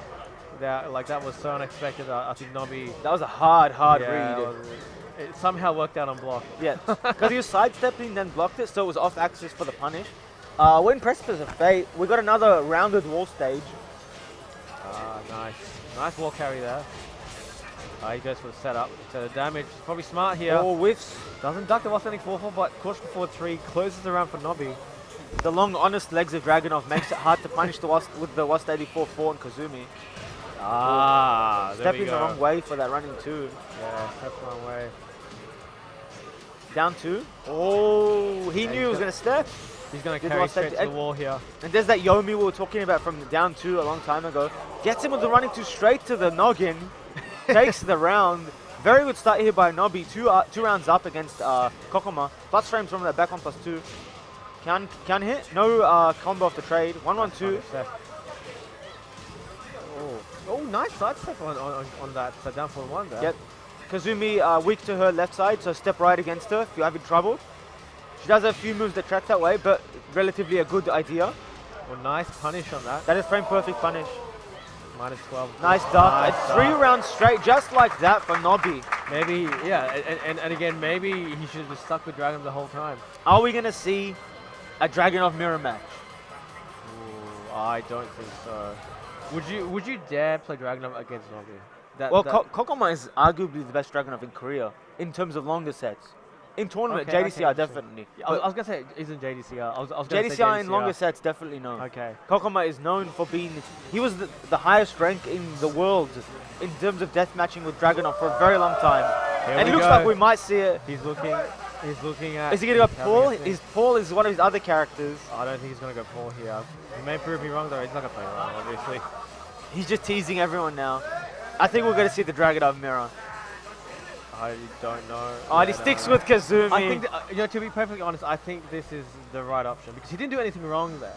Like he wasn't beaten in the character matchup. You know, Nobi is so experienced. You have to expect a loss like that if you're playing a player of that caliber. So sticking with a character he knows, I'm assuming, well enough to play against Nobi with. Yes. As opposed to playing with Nobi's own character, which he knows well enough, Yes. obviously, is the right choice. So I think kkokkoma has made the right choice, so let's see if it translates to a win. Also, on the third match. mirror matches create weird decisions a lot of Oh, the it time does. for either player. Anyway, we're back into it. We got Kazumi versus Dragunov once again. We're in the Violet systems. Nobi going with that classic Soviet Union outfit, or the military outfit. Break on the Nice 1+2 break on throw, 1+2. nice. I actually think that's the best throw in the entire game. Really? Yeah. Why? It does a lot of damage, get guaranteed down 4 after it, has really good Oki, edit floor breaks for full combo and tempo. Interesting. I think it's a really, really good throw. Oh. Not to mention that Dragunov has other command throws. Oh, suboptimal combo, could have got another forward stream to the fly 2 into the 1+2. Nice down 1 check there, but unfortunately it still loses to down forward 1. Okay, let's see what if kkokkoma can make an adjustment there. Yeah, this is 4 rounds straight for Nobi right now. And just as I was saying earlier, the running 2 has a very slow startup and hits him with the judo chop during the startup frames. Gets the combo and gets him to the wall. Has Kazumi down to about 50% HP. Down 2, nice block. Could have got a better punch with the one standing 1-2. Yes, of course. Nice running to pressure is real here. And of course, Dragunov very good at making you second guess your next option. You know, he's got plus frames, he's got force crouch moves, down 2 running 2, he's got great pokes. So you know, it's certainly one hell of a battle in that situation. There you go, down 2 pressure again. Back 1+2, is it +6 on block? Yes, It plus is, 6. that is insane. +6, oh wow. Nice Took a step. forward to punish off a sidestep. He saw it coming because that is the right way to step against the running 2 with yes, from Kazumi. Whereas almost everything is to her right, to your left. And just 6 like straight that, rounds. 6 straight rounds. This from is Nobi. looking very good for Nobi. Extremely convincing, and again, now you see kkokkoma shaking his head, nodding and acknowledging the loss there, and he's going to stick with Kazumi. I've just for thought of this set. something. Do you think Nobi picked Feng against Take earlier because he didn't want to reveal his strategy Yeah, against the Kazumi? Because he thought kkokkoma was good. He knew he was going to be in this situation, and he knew kkokkoma was going to pick Kazumi. That's a very good point, Alchemist. I don't know if he thought that far ahead. Oh, against never done kkokkoma. Nobi. Never done Nobi. But I mean, maybe. I don't know. I honestly don't know. That perhaps if he does win the tournament and we do get the winners interview with Nobi, that's something that we can ask Yes, him. definitely. I actually think that would be a great question. That'll I be- want to yeah, know. that'll I be want a to know very, what very he good was thinking. So let's keep that in mind. Yes. So we're in a no wall stage now. We got Arctic Snowfall, and this is Dragunov stage actually. Yes, in his story, isn't it? Yeah, Yeah. that's right. Hometown The advantage. military base in the background. Nice break on the 1+2 throw. Down back 4. The old classic follow up with the down forward 1.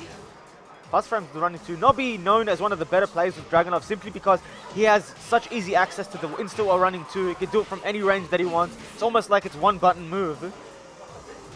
And just choosing his movement and his moves so wisely. And there you go. Count it 1-2-1. In that situation is pretty insane. I mean, he got hit by down forward 1. And he did count hit 1-2-1. Yes. He has the balls to do that. But you see 1-1-2 from Kazumi. And closing that kkokkoma round. breaks the streak. That would have been 7 rounds straight, but he takes one. Finally gets on the board. 1+2. That's not a punish. No, it's not a punish, but he just did it. Maybe thought Dragunov was going to step He or could do have something. moved. Yeah. And that is a quick mid. It's 12 frames, Yeah, it is. and It it is tracks very well much to so. one of her sides. Gets a combo from the down forward 2. Big damage. This is, I think, 61 or 62 damage. Down 3. Down 2 to give him check. You can't step that down 2, my friend. There you down go. back 4 to end it. Fully cracked down 4. And when you see Nobi, he just needs one opening, and then he just takes so much of your life away. Like, here we go. There we go. Oh. Commentator's curse, just as I said that. Up forward 4. Nice block there. Down 2. Down forward 1. Down 3. Nice block on the forward 4. Caught him doing the slide before he was into the high crush animation. Plus frames, yeah. 1-2-2 there for the plus frames, leaving him standing. One for the 3+4. Caught him with the second hit. Very good Yomi. Knew he was going to attack after the down forward 1. Rage drive comes out. 1+2. Doesn't Minus duck the low. 14 there, isn't it? Yep, Kazumi now in rage. Doesn't fall for the second hit. Down back 4. Down forward 1. Another down forward 1. And 2-1 right now for kkokkoma. Didn't even use the rage drive. Didn't need it. Doing really well for himself in this match. Caught him stepping. That is the move that tracks the Dagonov's left side. The main move that you want to use in neutral rather. 1-1, keep him check. Crouch jab. Power crush, trades with down back 4. Plus frame. Doesn't break interrupts and it gets Kazumi throws her. Doesn't break the 1 throw. Counter hit. Is he gonna drops the combo. Went for the sidestep forward 3 into the fight 2. He's going to pay for this. Dragunov ties it up at 2-2. Optimizing the damage, but bit of a brain fart there. But nonetheless, kkokkoma still very, very much potential of the last round. Plus frames again. Nice break. Plus 2 break. Nice counter hit. I feel like we're going to see another throw by NOBI soon. Wow. And gets the insta while running to counter hit straight in his face. Well. Yeah, on wake up. the cojones on this man. And you can just tell these two players are just playing at such a high level. And the parries, wake up instant running twos. Yes. Back one plus 2. Cancels it. Down 2. Running 2. I see another down 2 coming right now. And a down 4. NOBI going straight to grand finals and winners. Kkokkoma still has another lot to play with now. He will be battling it out in losers for that last spot in the grand finals. So. Yes. But good work to Kkokkoma there. You know, again, when you're playing character, play like NOBI in this setting, it's so hard. Definitely. It's so hard for him to. Something to note is that now that Kkokkoma is in losers bracket, we can only see how many of these killers are in the losers bracket for today. There are so many good players. I think we have Saint versus Tekken now. Another Japan versus Korea matchup yes. now.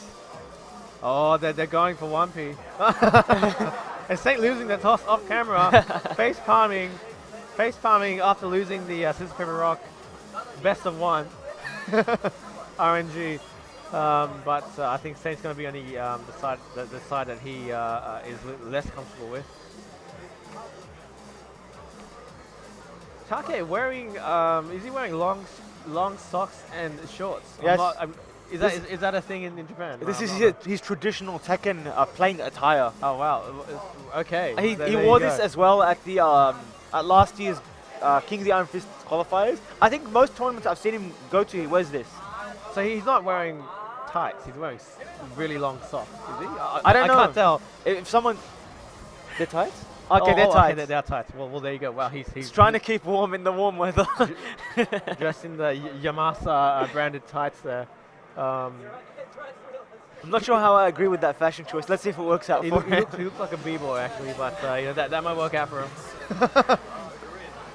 Hey, you know, as long as you feel comfortable in the tournament setting, you know that's anything you can do to feel more comfortable and get an advantage in the tournament setting is all well and good. Definitely. Against Saint, of course, one of the more jovial and louder Koreans. You know, a lot of the other Koreans are generally, I guess maybe it's because they're reserved in a way. Yeah, they're more reserved. Maybe it's because their English isn't so good and not feeling very confident. Yeah. But Saint, you know, very out there. He's very friendly, very nice. Yeah, he likes to. Every time he comes out to these events in Australia, he makes it his mission to get to know the players in Australia. He always comes out to dinner, hangs out with us, tries to be as involved as he can be in the tournament. And in terms of playing casuals with people who want to have a chance to play against him, all around a great guy to have in any scene. And it's really good that he's traveling now, that he's sponsored, being able to meet so many people and give the opportunity for so many people to meet a player like him. And again, it's, you know, everyone wins the situation. You know, you get the exposure, Tig gets the exposure, his sponsors get the exposure, and everyone else gets the experience of playing with such a high caliber player. So yes, definitely. We're going back to the jungle outpost here. Of course, Take, I believe he's going with Kazumi versus the Jack. I wasn't really paying attention to the character select screen, but let's see if we are correct. Yes, and we are. What do you think this matchup is like? I mean, Kazumi, of course, down for 1, massive range, punishes down for 2 to any range, I believe, from Jack. So, how do you feel as another Kazumi player in this specific situation? Interesting thing to point out is that a lot of people see Kazumi as the female Jack. Yes, I say that. Down for 2 gets punished by down for 1, 2, but continue, sorry. Because she's a relatively small-sized character, but she has long range on her jabs at a down forward 1. For now, I will say that, but I won't say why. But yeah, she does a lot of things that Jack does, but Jack does them better simply because there's more pushback on his moves and a lot more range. I like this matchup. I like playing it. It makes me think because I'm just always that much further away from what I want to do than Jack is. And I think if you can learn how to deal with this matchup well as a Kazumi player, you'll understand when you can go in better. Because Jack controls a larger portion of the screen a lot of the time. So Take took it the first round. Once again, this is losers bracket, losers semis. It is. So we're down to the top 4? The crunch time. Yeah, top 4. And that counter, of course. That is the bane of the Kazumi players. The back 1+2 power crush parry reversal thingy. I want the input change like back 1+3 or like back 2+3. Yeah, 1+4. Yeah, because sometimes you're just holding back. Your opponent does a 1+2 throw. You plus 1+2 to break it out of reaction, and you get that. A minus 700 million frame move, and then just get a free delayed hop kick into a range out or something. Both players in range now. Up 4-2, no punish. That is minus 14. A good end with the down back one there by Saint. Ties it up at 1-1. So the the winner of this goes on to face Kkokkoma for a spot in the grand finals. Yes, we lose finals there. Yep. Yeah, look, both players respecting each other in neutral. Nice punish there. It is minus 15, but you know, in that situation, I'd rather get. That is more consistent because Kazumi's hop kick has terrible range, and it does whiff a lot of the time. Actually, did a lot of testing with a friend of mine on that very specific situation a few weeks ago, and Kazumi's hop kick whiffed about 70% of the time. Wow, okay, there you go. So that was probably the best punish there. In that situation. Gets the blue spark upcut after the forward nice 1. block on the down 3 there. Kazumi now at rage, chipping him away with the down back 1. Nice side step 1-2-2 plus frames. Down forward 4. Her down forward 4 is actually 15 frames starter, not 12 frames like the generic down forward 4. But it does have good range. I guess because she has such a good down forward 1, right? Yes. And just as I say that, look at the wall carrying Kazumi here. 1+2, yeah. And a sidestep to really line. That is max damage. Only works on male characters though. Down back 4 That's a robot. Sorry? Yeah. Male characters and robots. Jack confirmed the male robot. Ties it up at 2 rounds. And she's got the pose there. Alright, so now who's going to take the first match here? Oh, nice break in the throw. I feel like Take is using forward 4 as a way to prevent Saint coming in with like a forward 1 or a dash crouch down back 1 or something like that. He's trying to stop Saint from doing what he knows Saint wants to do, which is the full crouch mix-ups. You know, and we've seen that in previous tournaments where he will literally just dash in your face and crouch. Yes. And that is scary, you know, when you're facing that in such a setting. Yeah, of course. Jack, again, one of the characters with a really, really good full crouch while standing mix-up there. Oh, there we go. 2 throw, nice break there by Saint. Wanted to switch sides, perhaps? I can't think of any other reason why I wanted to switch sides. Just play. They haven't pressed many buttons in a long time. No. Down to 15 seconds left. Saint does have a life lead, and he should be able to close it out. Nice timing with down forward 2. And the wall damage ends it right there. 2-3 there for Saint. And this is the best 2 out of 3, I believe. We are not yet at the losers finals, so everything until losers, winners, and grand finals. And he's decided to stick with Kazumi. Yeah. Doesn't want to change to the Brian pick. I think that's fine. I think that's fine. I mean, Take's comfortable, and like you were saying, the matchup is fine. Yes. Kazumi, considered quite a quote-unquote simple character in how she works. Jack also quite a simple character, but you know, I truly believe the better player will win here. So let's see if Take can even it out 1-1, or if Saint's going to run away with the set here. Going back to the Brimstone and Fire stage. Actually, there are 3 versions of the stage, or 2.5 versions, I say. We have the orange and the red, and then the grey one without the volcano, but that one doesn't turn into an infinite stage on the last round. You mean like Dragon's Nest? Or this stage in general? This stage. Oh, okay. Yeah. Sorry, I thought you meant the layout of the stage. Okay, fair enough. No, yeah. It's the exact same stage, just different colors. Yep. Okay, and pretty much even on life here in the first 13 and 14 seconds of the round. And they see Jack down back, full crash down back 1 there. Or just dashing his face. 1-1-2. Nice knockdown there. 1+2 should be able to close it out. Down forward 1. Down forward 1 damage and the wall damage closes it out there. Takes the first round, Take does. Okay, and that's great there. 1-1-2, of course.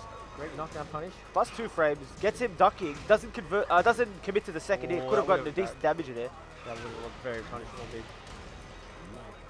Plus frames, will you see a grab mix-up? Okay, a very common setup is to do a throw mix-up after that. Because, you know, I think it's a +8. It's plus a lot. Plus a lot. Plus enough for you not to want to press anything.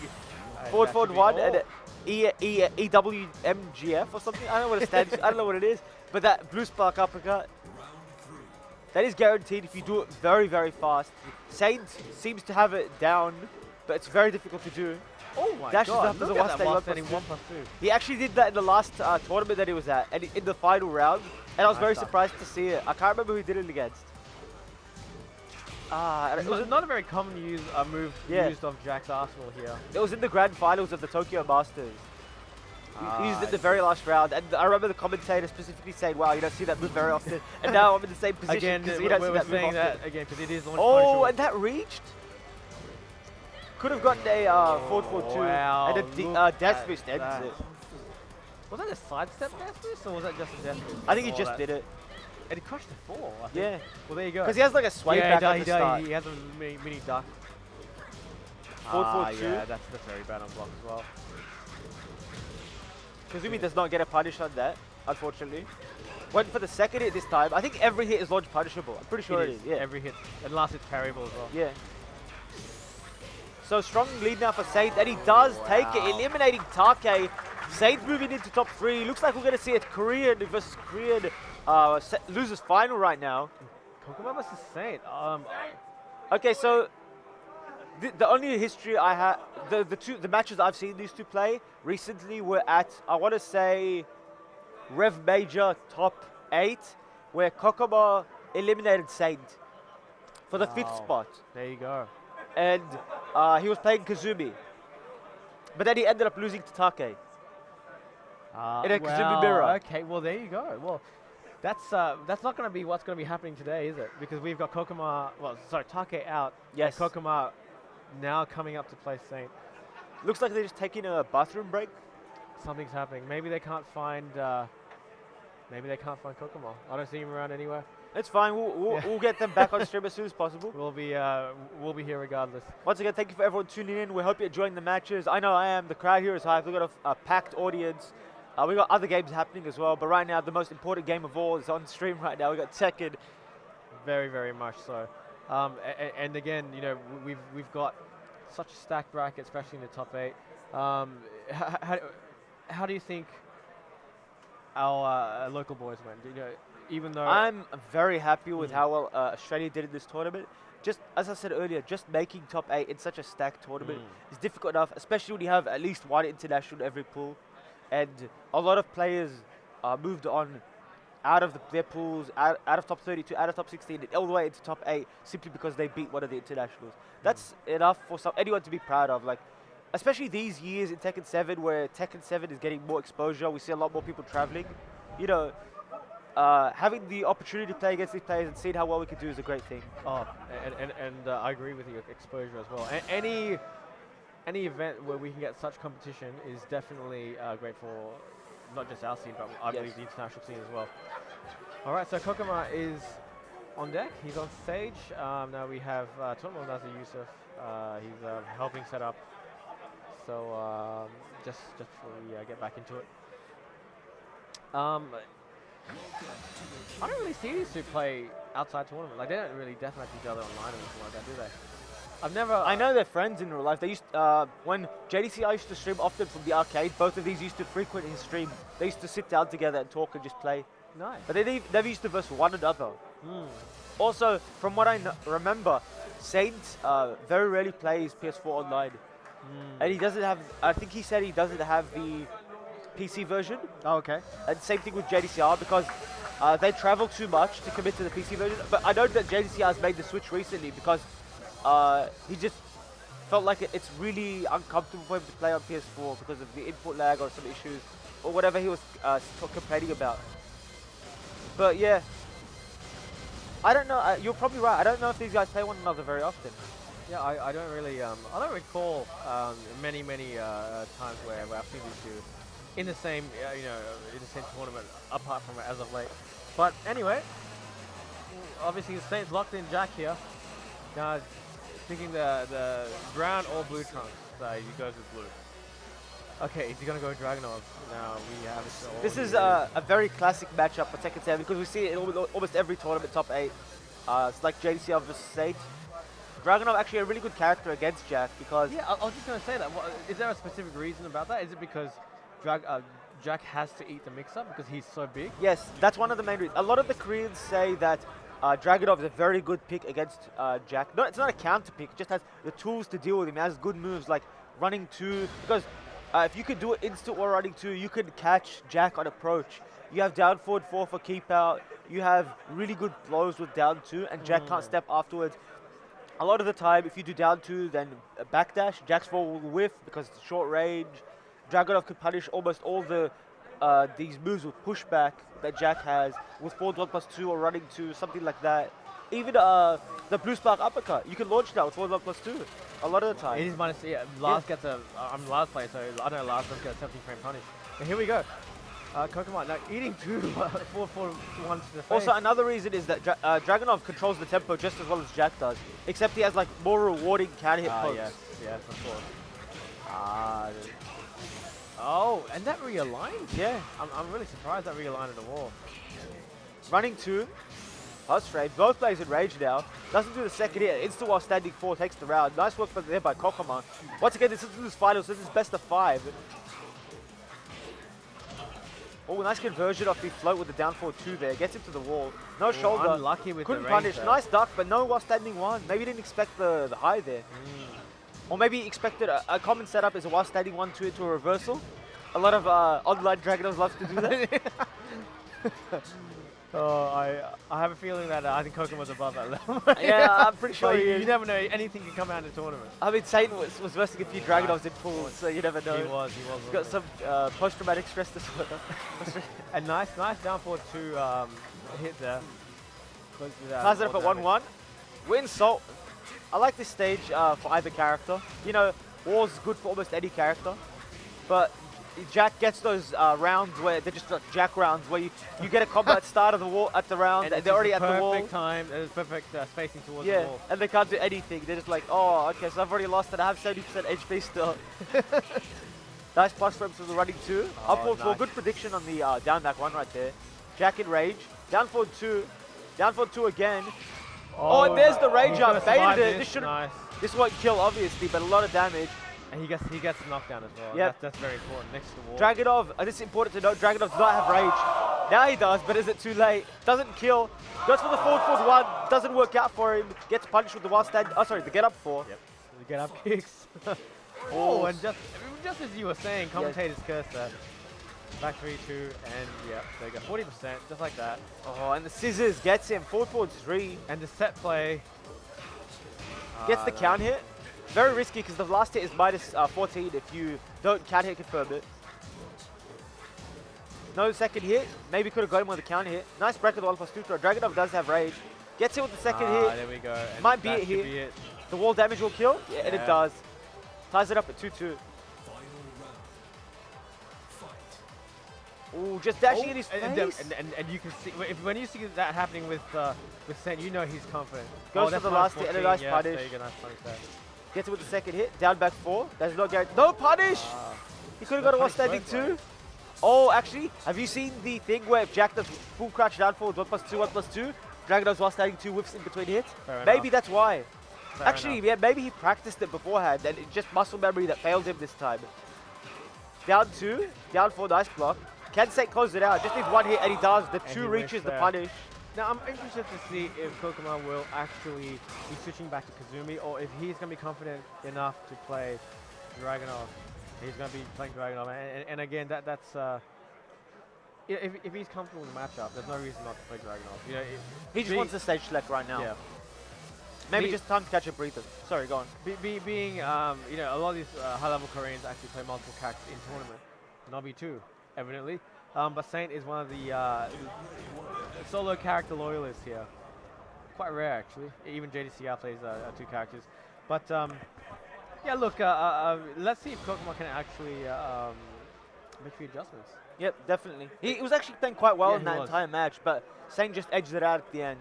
When you see Saint dashing in and doing that crouch mix-up, then you know he's feeling himself. Yeah, you know he's very confident. He's feeling himself. Yeah, he's got a read on the opponent, so you have to stifle his pressure and make him second guess. But just to say that, the 4-4-2 and it hits into 50% damage here. It's a hell of a lot of damage. Oh, it does the seconds wind up. Gets him, and that is a punish, I believe. That is very bad. Yeah, it's like minus 19 or something. It's very bad. I'm pretty sure that was... Is there a reason for using that move? So it was a misinput for forward 1? You think? Yeah, probably. Sidestep one. I don't know. I don't really know. Yeah, I don't know the reason why. I've seen some jacks use it, and I don't know why. And back 3-2-2 as per usual. The standard jack combo and then the shoulder. Yeah, here we go. Well, Oh no! That was maybe a misinput. No, I think he meant that, but Maybe he thought kkokkoma was going to stay down on the ground. yeah. That's my only guess. That's probably. Look at that down forward two read. And it beats out the power crush. The power crush came out a bit too late. The active frames for the armor didn't start off. You need 8 frames for armor to activate for rage arts and power crushes. Both players around 5% HP, both in rage. Who's going to expend it first? Goes for the instant while rising 4 from the crouch dash and a Nice. crouch dash 3 to end it. That baseball slide, such a great way to close that around. And a nice side step on down forward 2 to the right side. And now kkokkoma with the momentum to the wall. Up forward trading on 4. Oh, and a forward 1+2 on wake up. Very good option there because they were so far away from one another. Maybe expected kkokkoma to try and come back in. And he Big did damage. up back 1. I think again, there's no reason to ever do that. No. So Yeah, I'm pretty sure they missed inputs. you see Saint doing a while standing 1 after getting hit by a down 2. Yeah. And the Yomi of that is side step away from the wall. Yes. However, kkokkoma obviously did down 4 and that out Yomi'd him. Oh, there you go. He's dashing up to his face, trying to scare kkokkoma, but kkokkoma just launches him. Doesn't want any of that. Saint often saves that dash towards the opponent for the final few rounds. And it seems to work for him because when it's so tense, these tense moments, you got to thinking about everything. Then you see a big robot just dashing in your face, you're like, oh, what am I going to do? But this time, kkokkoma not falling for it and playing very calm, very collected. About to close out the round. Will he take it tied up at 1-1? Saint has a sliver of health left, and kkokkoma does instant while standing forward at the crouch. Look Close at that whiff punishing. Now you saw him sidestep the correct way on 4-4-1, and that is possible, although very hard. Yes. This is probably the highest level of Tekken in the world right now. Yes. You can see both of them playing essentially a chess match in their heads. They're translating out to, of course, what we see on screen here. But okay, now we're going to probably the largest wall stage in the game, largest single non-wall break wall stage. Yes, probably. I mean, that's very specific, but probably. And here we, So once again, this is first to 3, so a best of 5. And we're going to the third match of a possible 5. Both players got 1 match each under their belt. at the very least, we've got 2 more in this set. Yes. For losers final. So We're in the Bedlam Temple. Dragunov doing his best lion impersonation, hiding in those bushes, trying to pounce on the jack. Straight into what are they going to do? Starts with the baseball slide. Very unconventional, but it worked out for him. Down 2. Saint not respecting the 0 frames. Went for the gets counter hit for it. Carries him to the wall. What's he going to do to close it out? Oh, not to close it, actually. End the combo, sorry. Nice. The mix up on the middle low. Yes. And Saint obviously guessing wrong there. First round, just like that goes kkokkoma. Literally off one launch. kkokkoma seems to have picked up on Saint's timing. He's blocking and just dashing in where he knows when Saint will not attack. And every time Saint is attacking, he's spacing it out, he's stepping, he's getting counter hits when he needs to. And it's worked out for him really well. He's got the first round, and right now he's playing very defensively, not committing to anything. And there it is, just as we were saying, Like a counter hit launched straight out of the bat. And the 50-50 there, goes for the stomp. Saint staying down. Up forward 4, can he close it out? Down 4, nice block, that is minus 16. Down for 2 trade, not in anyone's favor, although it does kill Jack. Forward 2, counter hit, forward 4. Stars around here. Debugger, that's the first one we've seen in a long time. 1-2 punish. Nice. Nice frame. Actually, they changed that to minus 13 in Tekken 7. 13. Yeah. Well, there you go. I found that a few days ago, or a few weeks ago. But yeah, it's minus 13 now. But yeah, still 12 frame punish with the down forward 4. Well done by kkokkoma.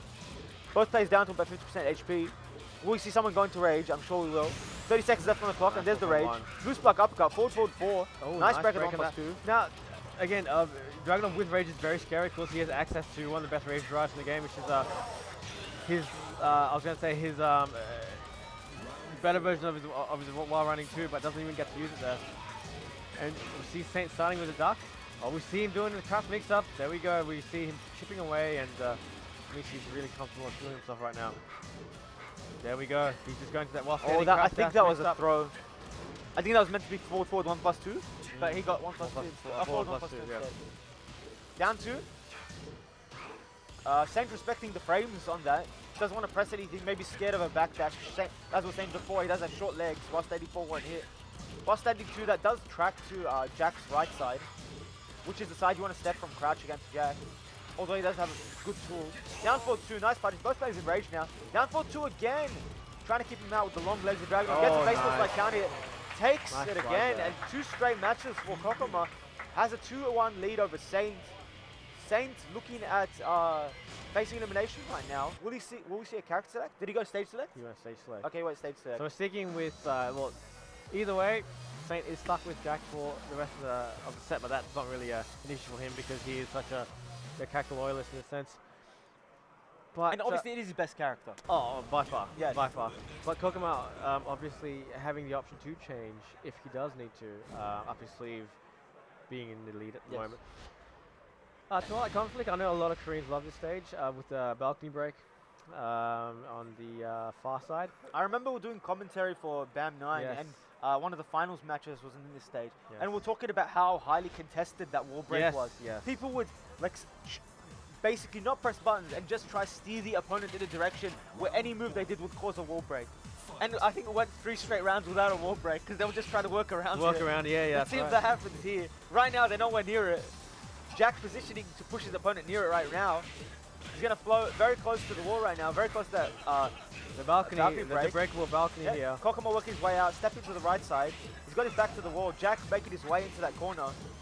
Hits him with the second counter hit. Can he close it out? Big damage from the shoulder. Down forward 1. Nice block there. And a down forward 1 again to close it out. Round 2. Fight. Down forward 2. Just off the bat, just like that. Go bring it to the corner again.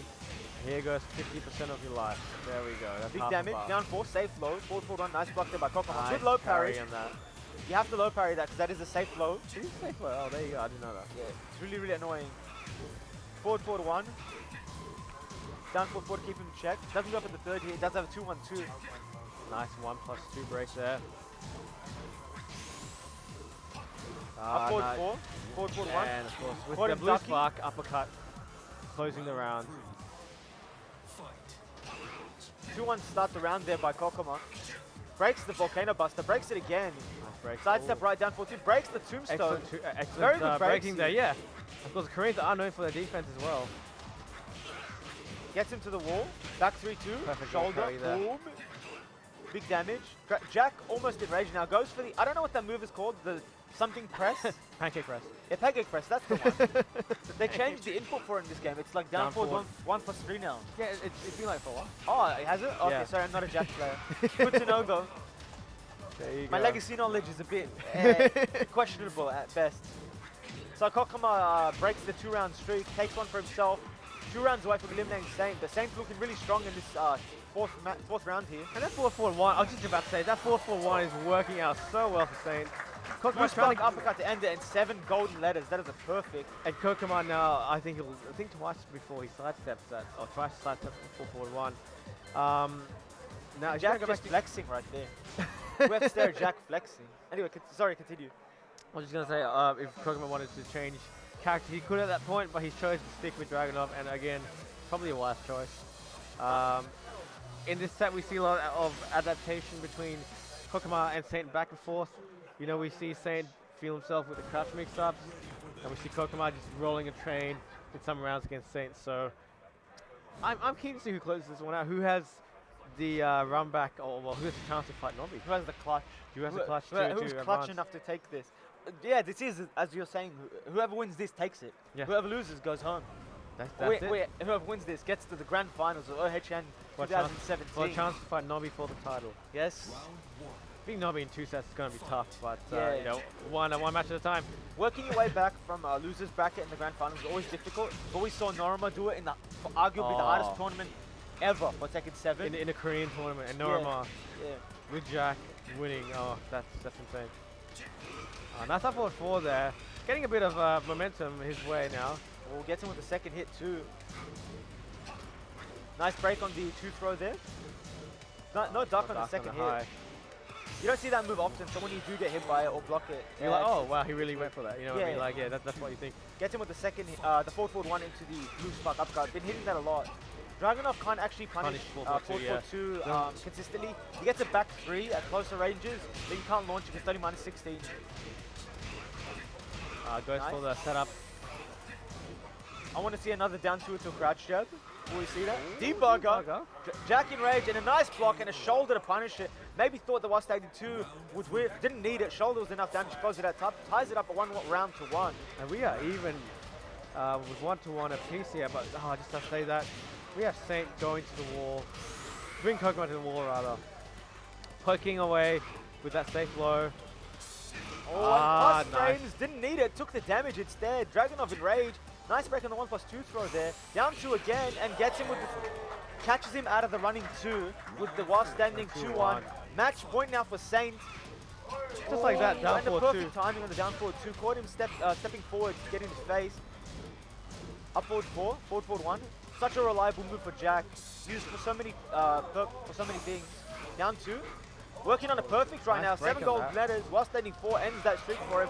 And still takes ties up to 2. Win the final round of the final match in this set. Who's going to be the one to take it against NOBI? It starts. Great start for Saint right now. Gets a forward 2 into a combo. Will get him to the wall, and he does. Big damage coming out from the shoulder. 50%. Down back 1. kkokkoma has to work really hard to get himself back into this. Oh, nice parry in that. Does have rage. I don't think he'll use it here. I think he'll use it now. Trying to work him save to it the at the wall. end. Nice block. Good punish. Up to the last 10% HP. What's kkokkoma going to do? Back 4-3, it's going to be big. Goes for the Oki. Down by 3. He put it all on the Hail Mary and it fails. Saint takes it. Very good block there. And eliminating kkokkoma. Very good effort by kkokkoma, but Saint makes it to the grand finals chance to play against NOBI. And smiles all around there. These guys, of course, fellow Koreans. These are good friends too. And then one of them had to go home. So, you know, it's always a tough break when you're, you know, playing against your training buddies. But we have a Japan-Korea grand final. Now, Saints. Big hand of applause for the 2 competitors, especially kkokkoma. Well done to kkokkoma. Saints going to have his work cut out for him. Beat NOBI in 2 sets.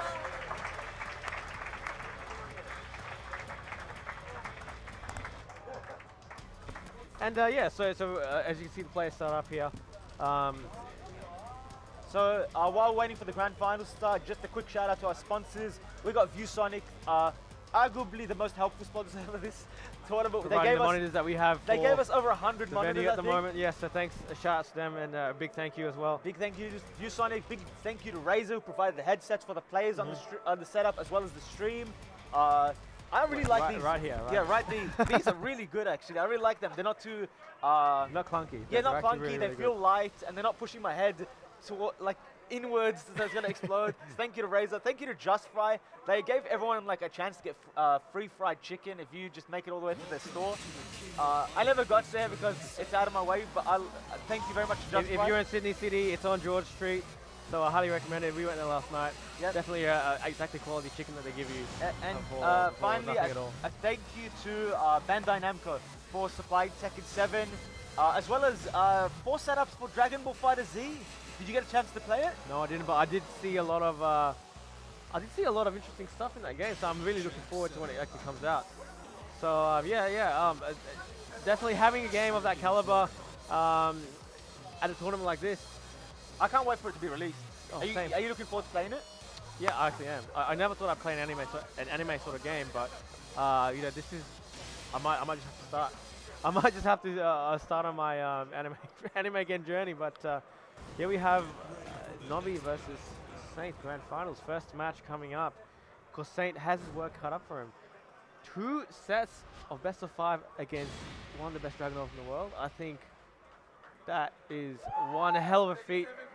But it's very possible. So. I think if anyone in this tournament could do it, it's Saint. It's probably Saint. He has so much tournament experience. He has so many wins under his belt, and I'm sure he knows what NOBI wants to do with Dragunov. He's played against JDCR so many times in the finals.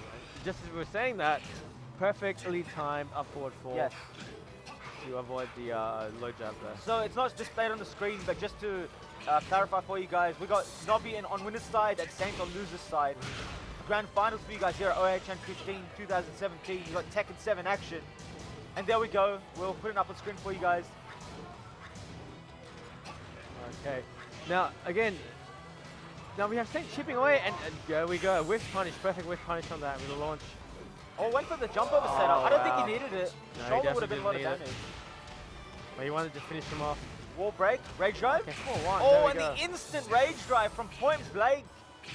Oh, And the rage there drive we comes go. out. This should kill Dragonov, and it does. Perfectly timed by Saint. And the crowd goes wild. They like seeing that sort of stuff, and so do we. Now, Saint taking the first round. You know, that wasn't too bad. They were both playing really, really well. Of course, with the low parry there. And the step left by NOBI on the forward one, predicting that. Wall carry. Oh, goes for the Goes for the damage awkward angle. He angle. couldn't have really done Yes. much there. Slightly off axis, wouldn't have Yeah, gotten that's anything right. anyway. Oh, and something we didn't, I don't know if you mentioned this, but this is a Japan versus Korea Grand Yes, Final. yes, very much so. One of the old rivalries in Tekken, if not the oldest rivalry. Yeah, the rivalry in Tekken. Yeah, definitely. So Saint up 2 rounds right now, working on 3 straight. Dashing straight in his face, does a while standing 1. Nice block by NOBI. It's still running 2. Stepped the wrong way, but cancelled into a block in time. Very well done. Oh, too slow to punish Yeah, that. that move is minus 20 or something. Minus 18, 19, minus 18? something like that, yeah. Yeah, there you go. So It's really hard to reach. yeah, the pushback is a bit crazy, but it is very possible. Whiffs on the last hit of the down 4, 1-3. Still gets the throw on Dragonov. Very good Oki from this down 2 hits. Oh, And another rage it's up. gonna hit. This is gonna whiff. Oh, it hit. I thought it was hit, gonna whiff. I thought he was gonna low profile it. And this should kill. No, we won't. Oh, okay. There So a we lot go. of damage. But oh, and a down wow. 4 1 beats an insta while standing 4. Wow. Excellent choice of move by Saint and a great timing. The presence of mind to just do that instead of a low or any other move. If he did anything slow, I think he would we have lost. probably would have lost actually. So perfect choice of move there. And Saint 1 up in this first set of Grand Finals. Now, what if you're NOBI, what would you be thinking? Would you be thinking, well, okay, so did I do anything wrong there, or did I just lose because he had a better read on me? You know? Okay, so to be honest, if I were NOBI, I wouldn't be too upset about that first loss. Obviously, prefer to win 3-0, but he's on winner's side. He has a long, he has so many chances to win this, and he could have just used that for information. Gain as much as he can, gain as much knowledge as he can about Saint and how he was playing, pick up on his timing, pick up on his habits, and use that for the future matches at hand. Absolutely. But obviously, going from winner's side to loser's side is never a good thing. That means you're putting yourself in a bad situation. You have to work even harder to win. And I mean, giving up a game, especially if you're in the winner's side, is if that gives you enough information to win the entire tournament, then that's a loss. Well, it's a good loss, isn't it? And we see 3 out of 3 raids land by Saint. Making NOBI rethink how aggressive he wants to play. How aggressive he wants to play, rather. Well, that wasn't actually a bad trade because, you know, Jack is literally a sliver of life. And he has no rage left. Yeah, exactly. Oh, wow, look at With that. the forward 1/1+2, once the Hail Mary with the down forward 4 ends it out. Closes the round. Round 2. Fight. Oh, Down nice forward whip punish on that. Look at that. Saint, of course, great at guessing the opponent's tempo and countering it. Oh, nice. Another shoulder. Resplat. Big damage with the shoulder again. And And a just like that, perfect. he's 13-second round from Saint. Just a jack round. Yeah, it is Jack round. You know, it's Forward, one forward, launch into death. Ah, that's Down minus 2 out of 40, but not punished on the down forward too. Yep. Oh, here we go. Oh, the respect that these players are giving each other is phenomenal. A nice down 2 there. When the counter hit, Saint again attacking at -10, because that is +10. Another, you can't even interrupt the running 2 after, I think, if you go instantly.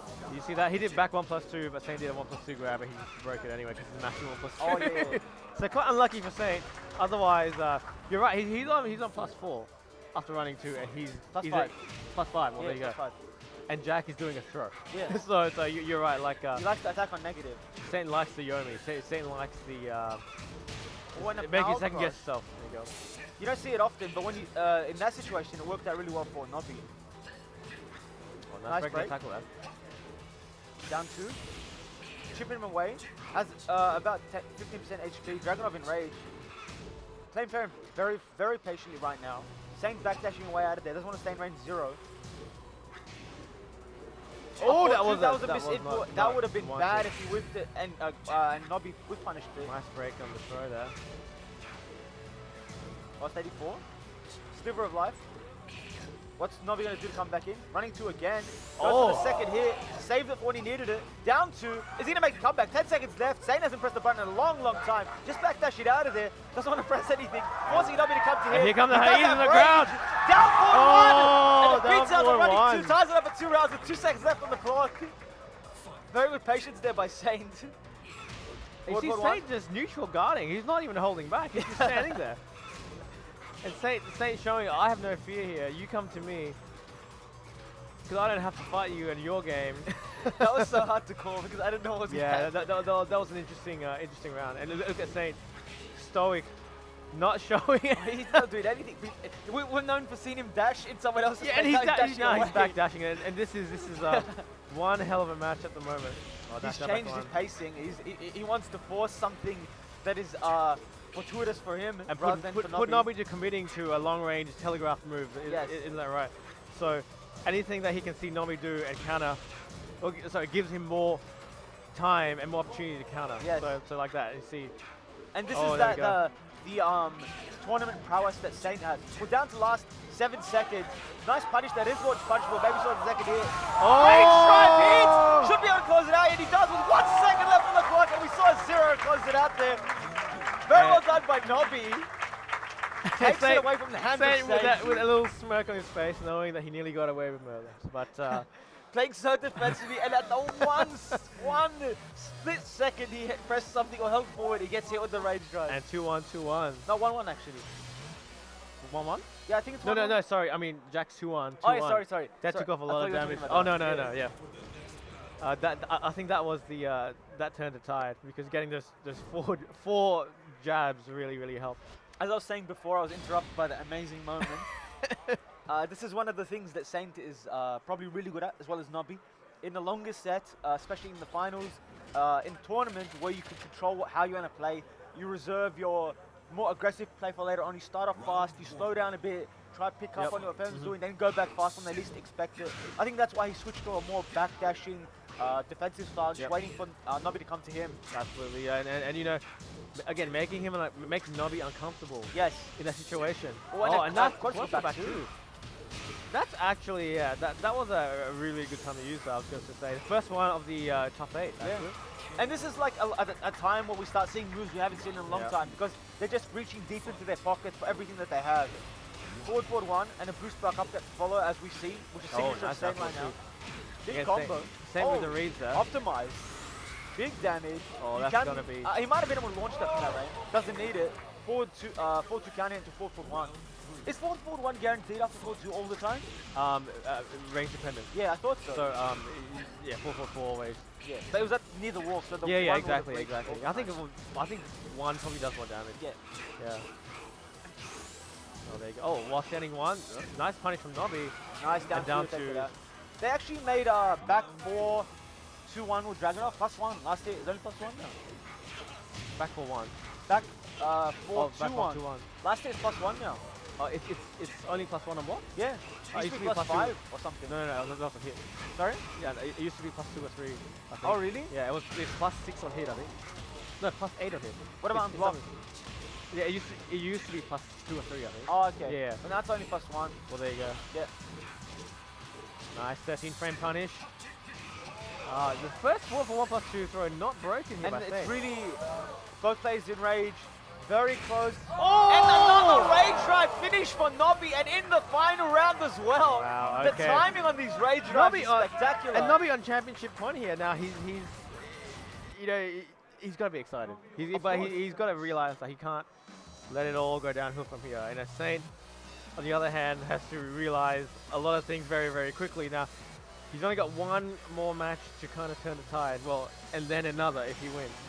The Violet Systems now are very even rectangular stage. Yes. Not too small, not too big. So it's a stage that a lot of players are quite comfortable in playing in. So let's see how that turns out. I feel like Nobby has gotten Saint's timing down. He knows whenever he wants to attack. I agree. And he's getting these clutch rage drives and clutch finishes to every round. Very difficult against Jack, especially a Jack as well versed in tournaments as Saint. Oh, there you go. Starts off with the trade. They've been trading it a lot actually, and almost all the time it's in neither player's favor. Forward 1, nice block. Back 3 to keep him in check. That is a homing move, a 14 frame homing move. Very long range too. A very strong move is that instant while rising 4 from Dragunov. Nice 4-1 there. Oh no. Better all on the quarter triple back 2, and he's going to get punished for it. Big damage from the Nice. combo there. Well done Nice by shoulder Saint. there to close out the round. Saint And trying to work his way back in. yeah, I was just gonna say, oh, look. It's just Both standing neutral there, the guarding. intimidation factor. Both neutral guarding. Back 1 plus 2. Oh, gets him with the down back 3. I think it's the first one that's hit this entire top 8. That is the first. And a power crush, wall splat, and ends with the 4-3. Round 3. Fight. Or Oh. sidestep the 4-4-1 plus 2. Nice punish. Perfect punish from Dragunov. And just in range for it too. Saint's going for the more consistent combo rather than the max damage with the forward 4 after launch into a back 1. Choosing to do 2 into a 4 into a down forward 1-1. I like his choice because in these clutch moments you Wow, can't look at risk that. dropping a combo. And just like that 25% has just been taken off Dragunov's both plays just life off bar. of getting rage. 34 seconds left in the match. Nobby takes the chance, does an upward 4, and he ends it with the back 1 plus 2. Of course, Saint ducking. And Nobby on championship round here. If he wins this, he Can will Saint win the close it out? tournament. Starts off with the 1-1. Saint dashing his face, trying to play more aggressively now. Knows he has to do something to get back into this. 3 plus 4 stays on the ground. Forward 1 hits him. Loose block, uppercut comes out. Down back 1 doesn't hit. Too late. Judo Oh. chop, just out of range to hit him. Nobby very reserved this round. He doesn't want to risk too much And here. another great punish. 4-4 comes out plus frame. He gets the momentum. Oh, here we go. Dragunov with momentum. Oh, and it chooses to back off here. Oh, that was a very interesting series of events. Crouch cancelled the stance into a back 1 plus 2. Needed those plus frames. Saint hasn't pressed the button in a long time. There we go with the down back Oh, 1. that's punishable. No punish on that. Doesn't do the second hit. Maybe saving it for now. We'll see the second hit. 4-4-1. 19 seconds left. Oh, and Oh, breaks the look throw at on the the approach. throw. Very nice there. Knew the Yomi was coming. Oh, and he does the 3 plus 4 to get out. Back 1 plus 2 plus frame. 10 frames sec. 10 Oh my seconds God. left. But plays in rage and Oh, interrupts the Saint. rage drive. Not this time, my friend. He's still on championship point here. 4-4-1, 4-4-3. Good start here for Saint. Looking to take another match off and tie it at 2-2. Wants to get back into it. 4-4-1 Runs plus 2 into his hits. 4-4-1 plus 2. Gets him to Bring the him wall. to the wall. Oh, perfect Off axis, spacing still as gets well. the big damage combo. Dragunov in rage again. Instant wall static four, and a down forward 2. There we go. That's for your troubles. Thank you. And Saint ties us up 2-2 in this first set of grand finals. Now, I don't know, but you that nearly gave me a heart attack. Yeah, afterwards. I thought Nobby had it. Yeah, I thought Nobby was. And then Saint bring this out of nowhere. Well, that's why he's Echo Fox Saint. You know, he knows how to perform these clutch situations. He knows how to keep his cool, and now he'll have to do that in the Arctic Snowfall. I think Arctic Snowfall is in Saint's favor. Not the characters, but Saint. I think he always does really well in And first Wallace, stages. yes. I agree. One notable example is when he was versing Chanel in the global finals. Yep. Not last year, but the year. Oh no, last year. Sorry. He ended up winning from losers bracket, if I'm not mistaken. And 4 out of the 5 matches were in this stage, and he won every time it was an infinite stage. Well, there you go. I just There thank you go. Jack. If his record precedes him, then we might be in for a reset. Yes. More Tekken's always a good thing, isn't it? And a really good start for Saint with that 4-2. Doing a lot of work at the start of the round. Maybe Nobby needs to pick up on that, but obviously it's scary to duck against Jack at point blank. Back forth. Oh, well, I guess the whole string on counter hit there. Giving Saint rage. Oh, nice duck. Nice duck.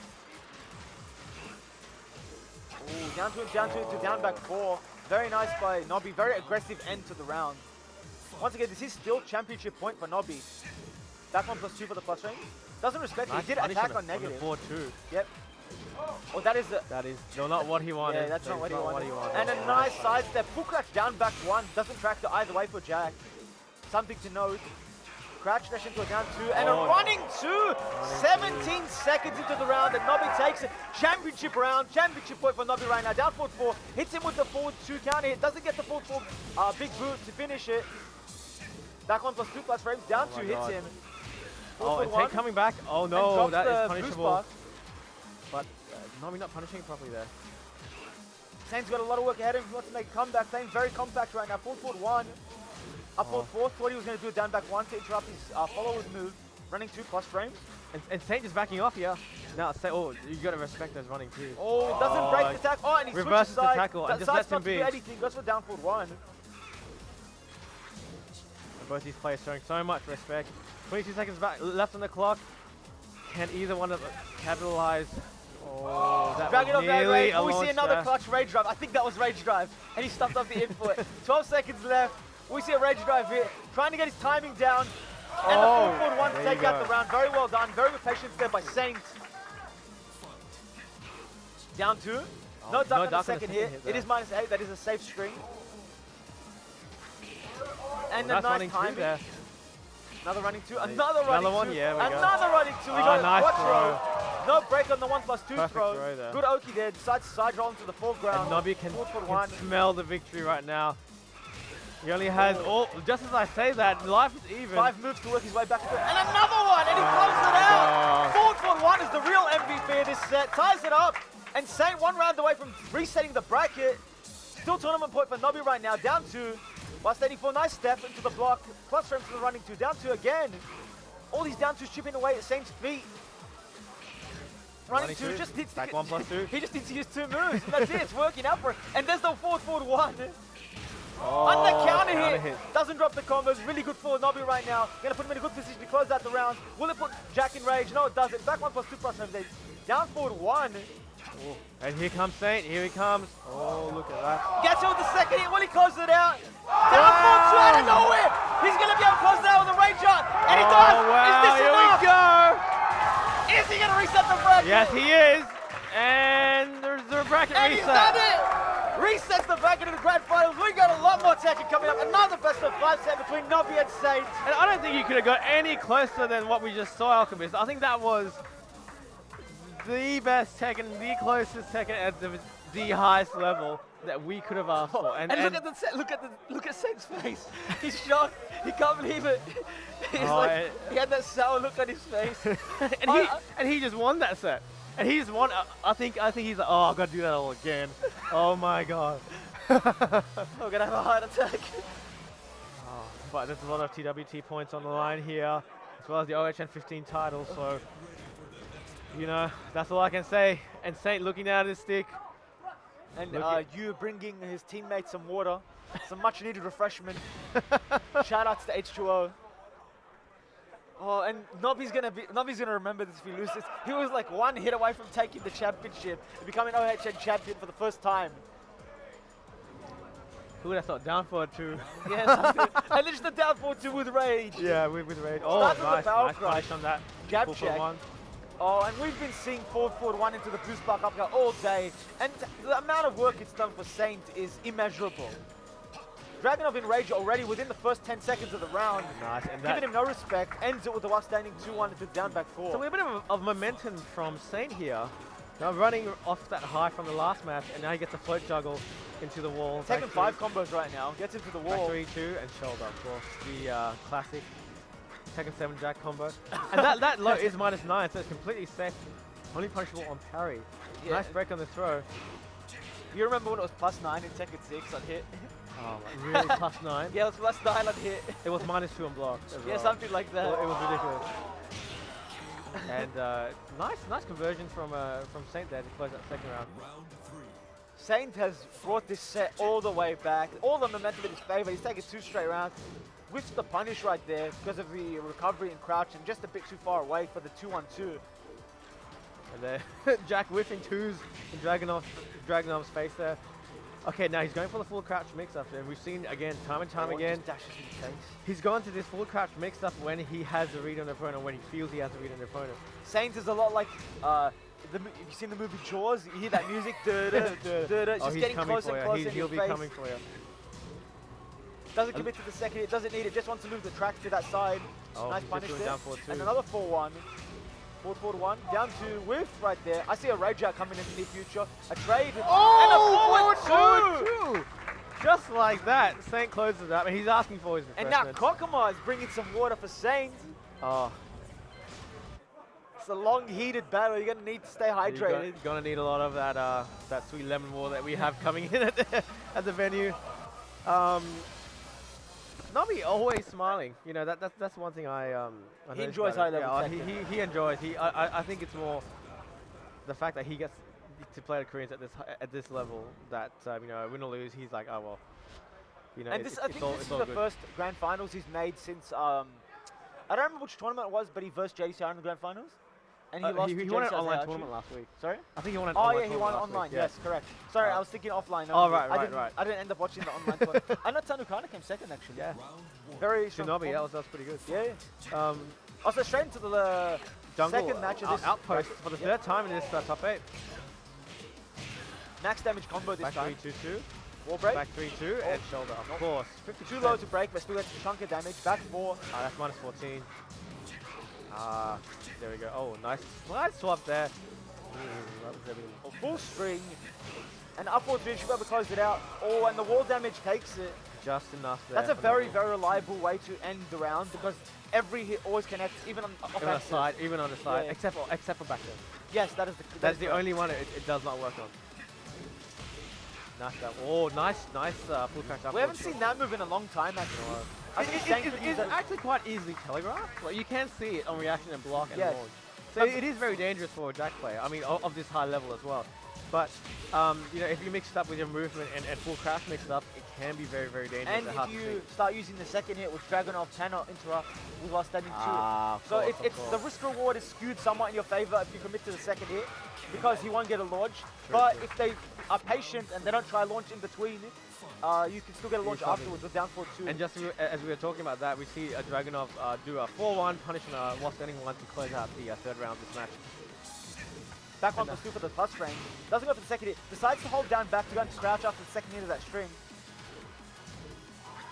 Oh, and again, a safe low. Forward 1. One of the best mids in the game, I think. Especially on a character like I Jack agree. who controls mid-range so well.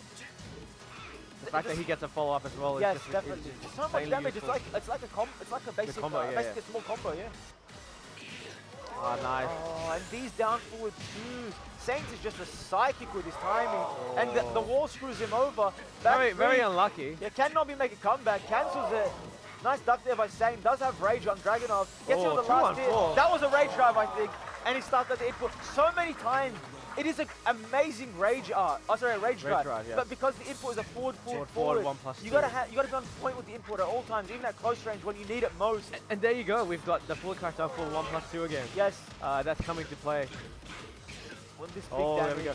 Just Doesn't quite get the wall, but gets him caught enough to have a significant advantage. Just like that. works his way out of the Nobi, wall. Works his way Yeah. off the wall with the Nobi 1-2 gets counter. out of the wall there. Nice 2 break. Trading.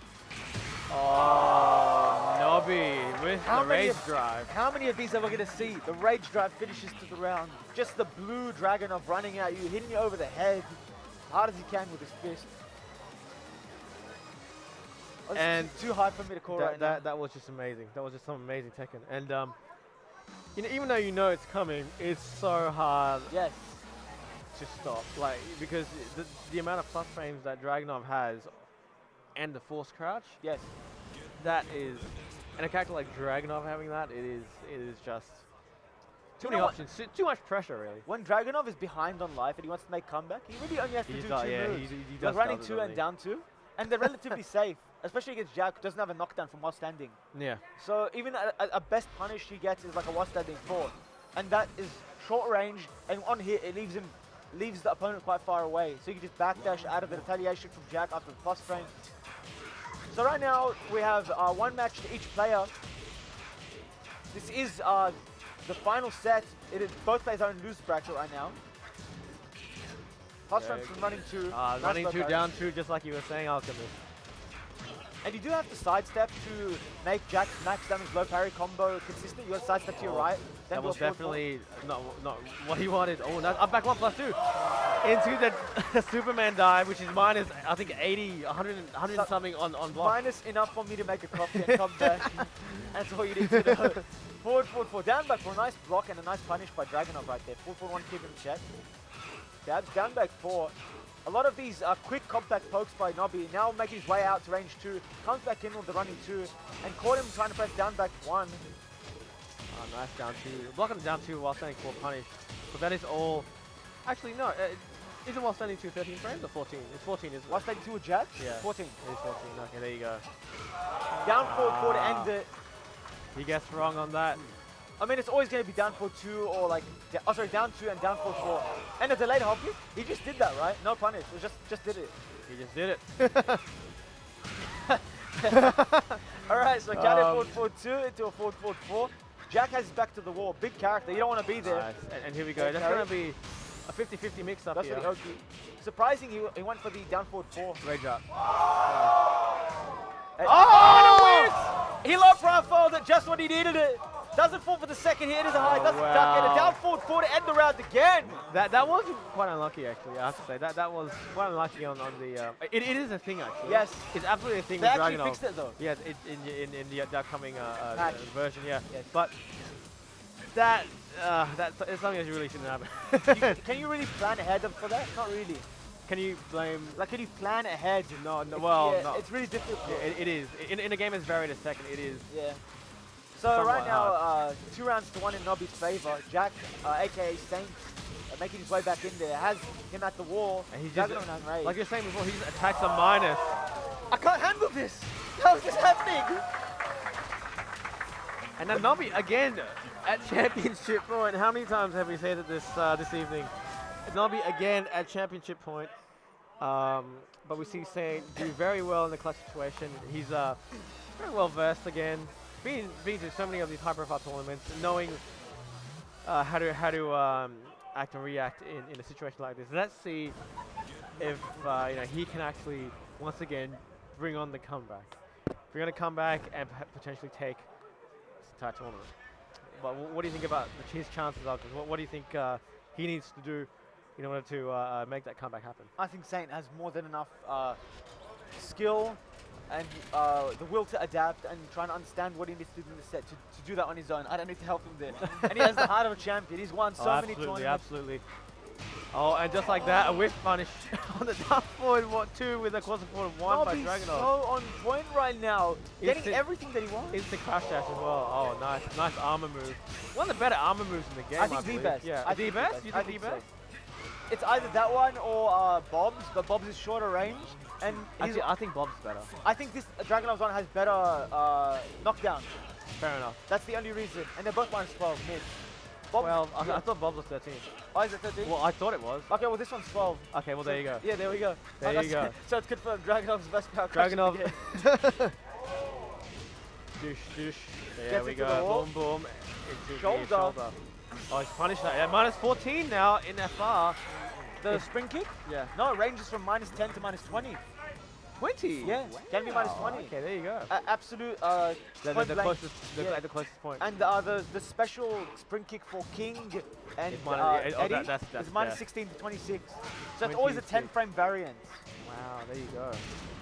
And gets the launch on the while standing 2-1 delayed. Gets into the wall. And Big a damage. shoulder, We've there seen we that go. shoulder hit so many times. Oh, one foot. This won't kill, but he's going to get a lot of damage if he goes to the rage drive. Decides to go for wall I carry. don't think he will, yeah. Because Oh, shoulder. Here we and go. now Here the it rage is. drive plus Oh, he goes gets for the unbreakable tackle. Oh, he And gets he it. doesn't break the follow-up. Tournament point for Nobi right now. Playing out of his mind. For about the 5th time tonight. Okay, Nobi now with the momentum running too. Nice break on the one command grab. Yes. Baseball slide into a crouch jab. Doesn't want him to press anything. Wants to contest Nice every plus forward frame he two. has. Like you're saying, he's Saint is attacking when he's in a minus frame. Yes. And I think because Jack has so many good options to do when you're at minus, like that. Do you think this should close it out? And Yes, it will. it will. Big And shoulder. shoulder. Boom. Ties it up for 2 rounds. Can Saint come back and take this to the very last match of the tournament? Nobi at tournament point once again for the 100th time. Baseball slide. Doesn't do the crouch jab this time. Doesn't want to give away too much information. Down back forward, him on the ground. He's scared of that. Oh, he's scared of that while running too. Just saying it. Went for the down forward 2. Big risk when you get a 4-1 punish like that. Nice. Plus frames, Trading plus on 8 in fact. the down 2 while standing 4 there. Oh, no! That was Just when you need it, the range drive comes out. Tackle, that was actually, it wasn't the just frame one. He No, it still wasn't went just for it. frame Went for the second hit. Nice. And down forward 1. Now We're going into the final match of this final my game. God. Woo! This is the closest grand finals that we could have possibly asked Someone for. get me some water. Oh, jeez. The crowd is ecstatic. You can probably hear the crowd from our microphones right now. But the crowd is going for Saint. Saint, of course, is a favorite around these parts. You know, again, like we were saying before, he's always very, very very happy, very accommodating, and very very nice all-around guy. So you know, the crowd showing the love back to Saint here. But NOBI, of course, no slouch in this situation, especially definitely with no slouch. if his reputation does precede him. This will be He's playing one hell of a insanely match. well, but Saint is just always that one step ahead Also when he playing needs to insanely be. well. And and I have to say, Suk is a perfect stage to end the night on. Oh, and bringing out the gimmicks, the one standing 1+2. The launch punishable launches. That's how Saint knows he's in your head. Another low. And Oh a my straight, God. perfect to start off the last match. 7 gold letters for Saint. NOBI looking a bit flustered right now. Wow. Finally gets a hit in the second match. Oh. Nice horse pad there with the backboard 3. A lot of damage there. Oh, nice punish. Nice read on the low. Jack now in rage, went for the forward 2. No punish there, but gets down 2. Good damage. Interrupts him out of it. There we go. Down forward 4 to close Down out the forward round. 4. Ties it up at 1-1. Oh, nice break. He breaks it even though he was attacking. Yeah, he was very interrupting. repetitive mind right there. And back 3-2-2, of course. He's off Down axis, forward 1. Oh, big yeah, boot, still boots him. decent damage. Down 4. Okay. Forward, no. forward 1, blue spark uppercut. Forward, forward 3. Nice horse pad, realigns, gets a re-horse Yeah, pad. we go. Look at the damage Big on that. damage, he had rage. Goes for the Nice crash. down 1 there. Good job Yes, the lost yeah, he did it. Oh! And jumps What was over. that? He predicted What was it. that? What to say right now. Let's go. The neutral jump. No one neutral jumps in this game, Alchemist. I don't know what is happening tonight, but we are looking at some insane reads in this grand final. Final match of grand final. Saints, can he make it all the way back from loser's bracket? The heart of a champion. Make it all the way back up to here to the final match of this set. We got Dragonov, we got Jack. I'm losing my mind right now. Oh, you and Saint me playing both. very compact. Boost spark uppercut, down for 2 whiffs. Trying to get Nice the plus break, rates. perfect break. NOBI just about in rage. Down for 2 comes out. Down 2. And gets it! And he goes it out! Saint takes it! Comes back from The loser's tournament! bracket and pops off on stage. Well Saint done, does takes it! it off NOBI. Oh my god, he took it back from losers, ran it all the way back against one of the best Dragonovs in the entire world, and takes OHN15. I can't believe what I just saw, the Alchemist. I can't believe the reads and the amount of conditioning that both of these players did on each other. And that second last round with the jump, the neutral jump on the tackle, and oh jeez, that you know you're in your opponent's head when you get reads like that, when you That pull was them beautiful, beautiful, beautiful Tekken right there. off. Oh wow, that I don't think we could have asked for a better set. This I is- honestly don't. This is the first OHN where we've had like the pleasure to have so many international guests. I think the last time we had an international was Justin Wong in 2005. And look Oh, what there you happens. Look at the hype we get on the stage. Oh my god. I'm glad I got to witness this. I'm glad I got to commentate it. I'm glad I got to commentate it with you. Front row center as well, yeah. And I'm hoping you guys enjoyed watching that because that was some great Tekken. That was an amazing set, and I think it's a testament to how far this game can go. You know, there's always someone who's going to be pushing you higher and higher. Even when NOBI was on a roll throughout the entire tournament, he just had to lose at the very last moment. And NOBI, of course, you know, it has to be heartbreaking to Yeah, come definitely. so He worked far really and be hard so to get close. there. And But- on his side too. But you know, Right now he's they're not doing showing it right now. He's not showing it right Yeah. now. It is off camera at the moment, but they are having a presentation for the top 3 place, of course. 3rd place, kkokkoma. There we go. 3rd place, kkokkoma. 2nd place, NOBI, and of course, our champion, Saint.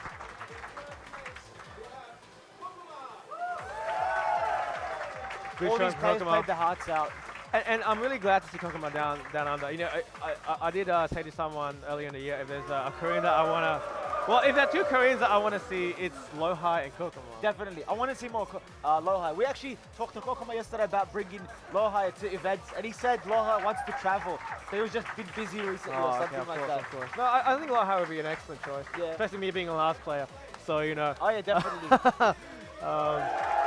Yeah, NOBI 2nd place. Again, good showing. Thanks for giving us, the crowd, and the stream monsters at home such an entertaining grand finals and top 8.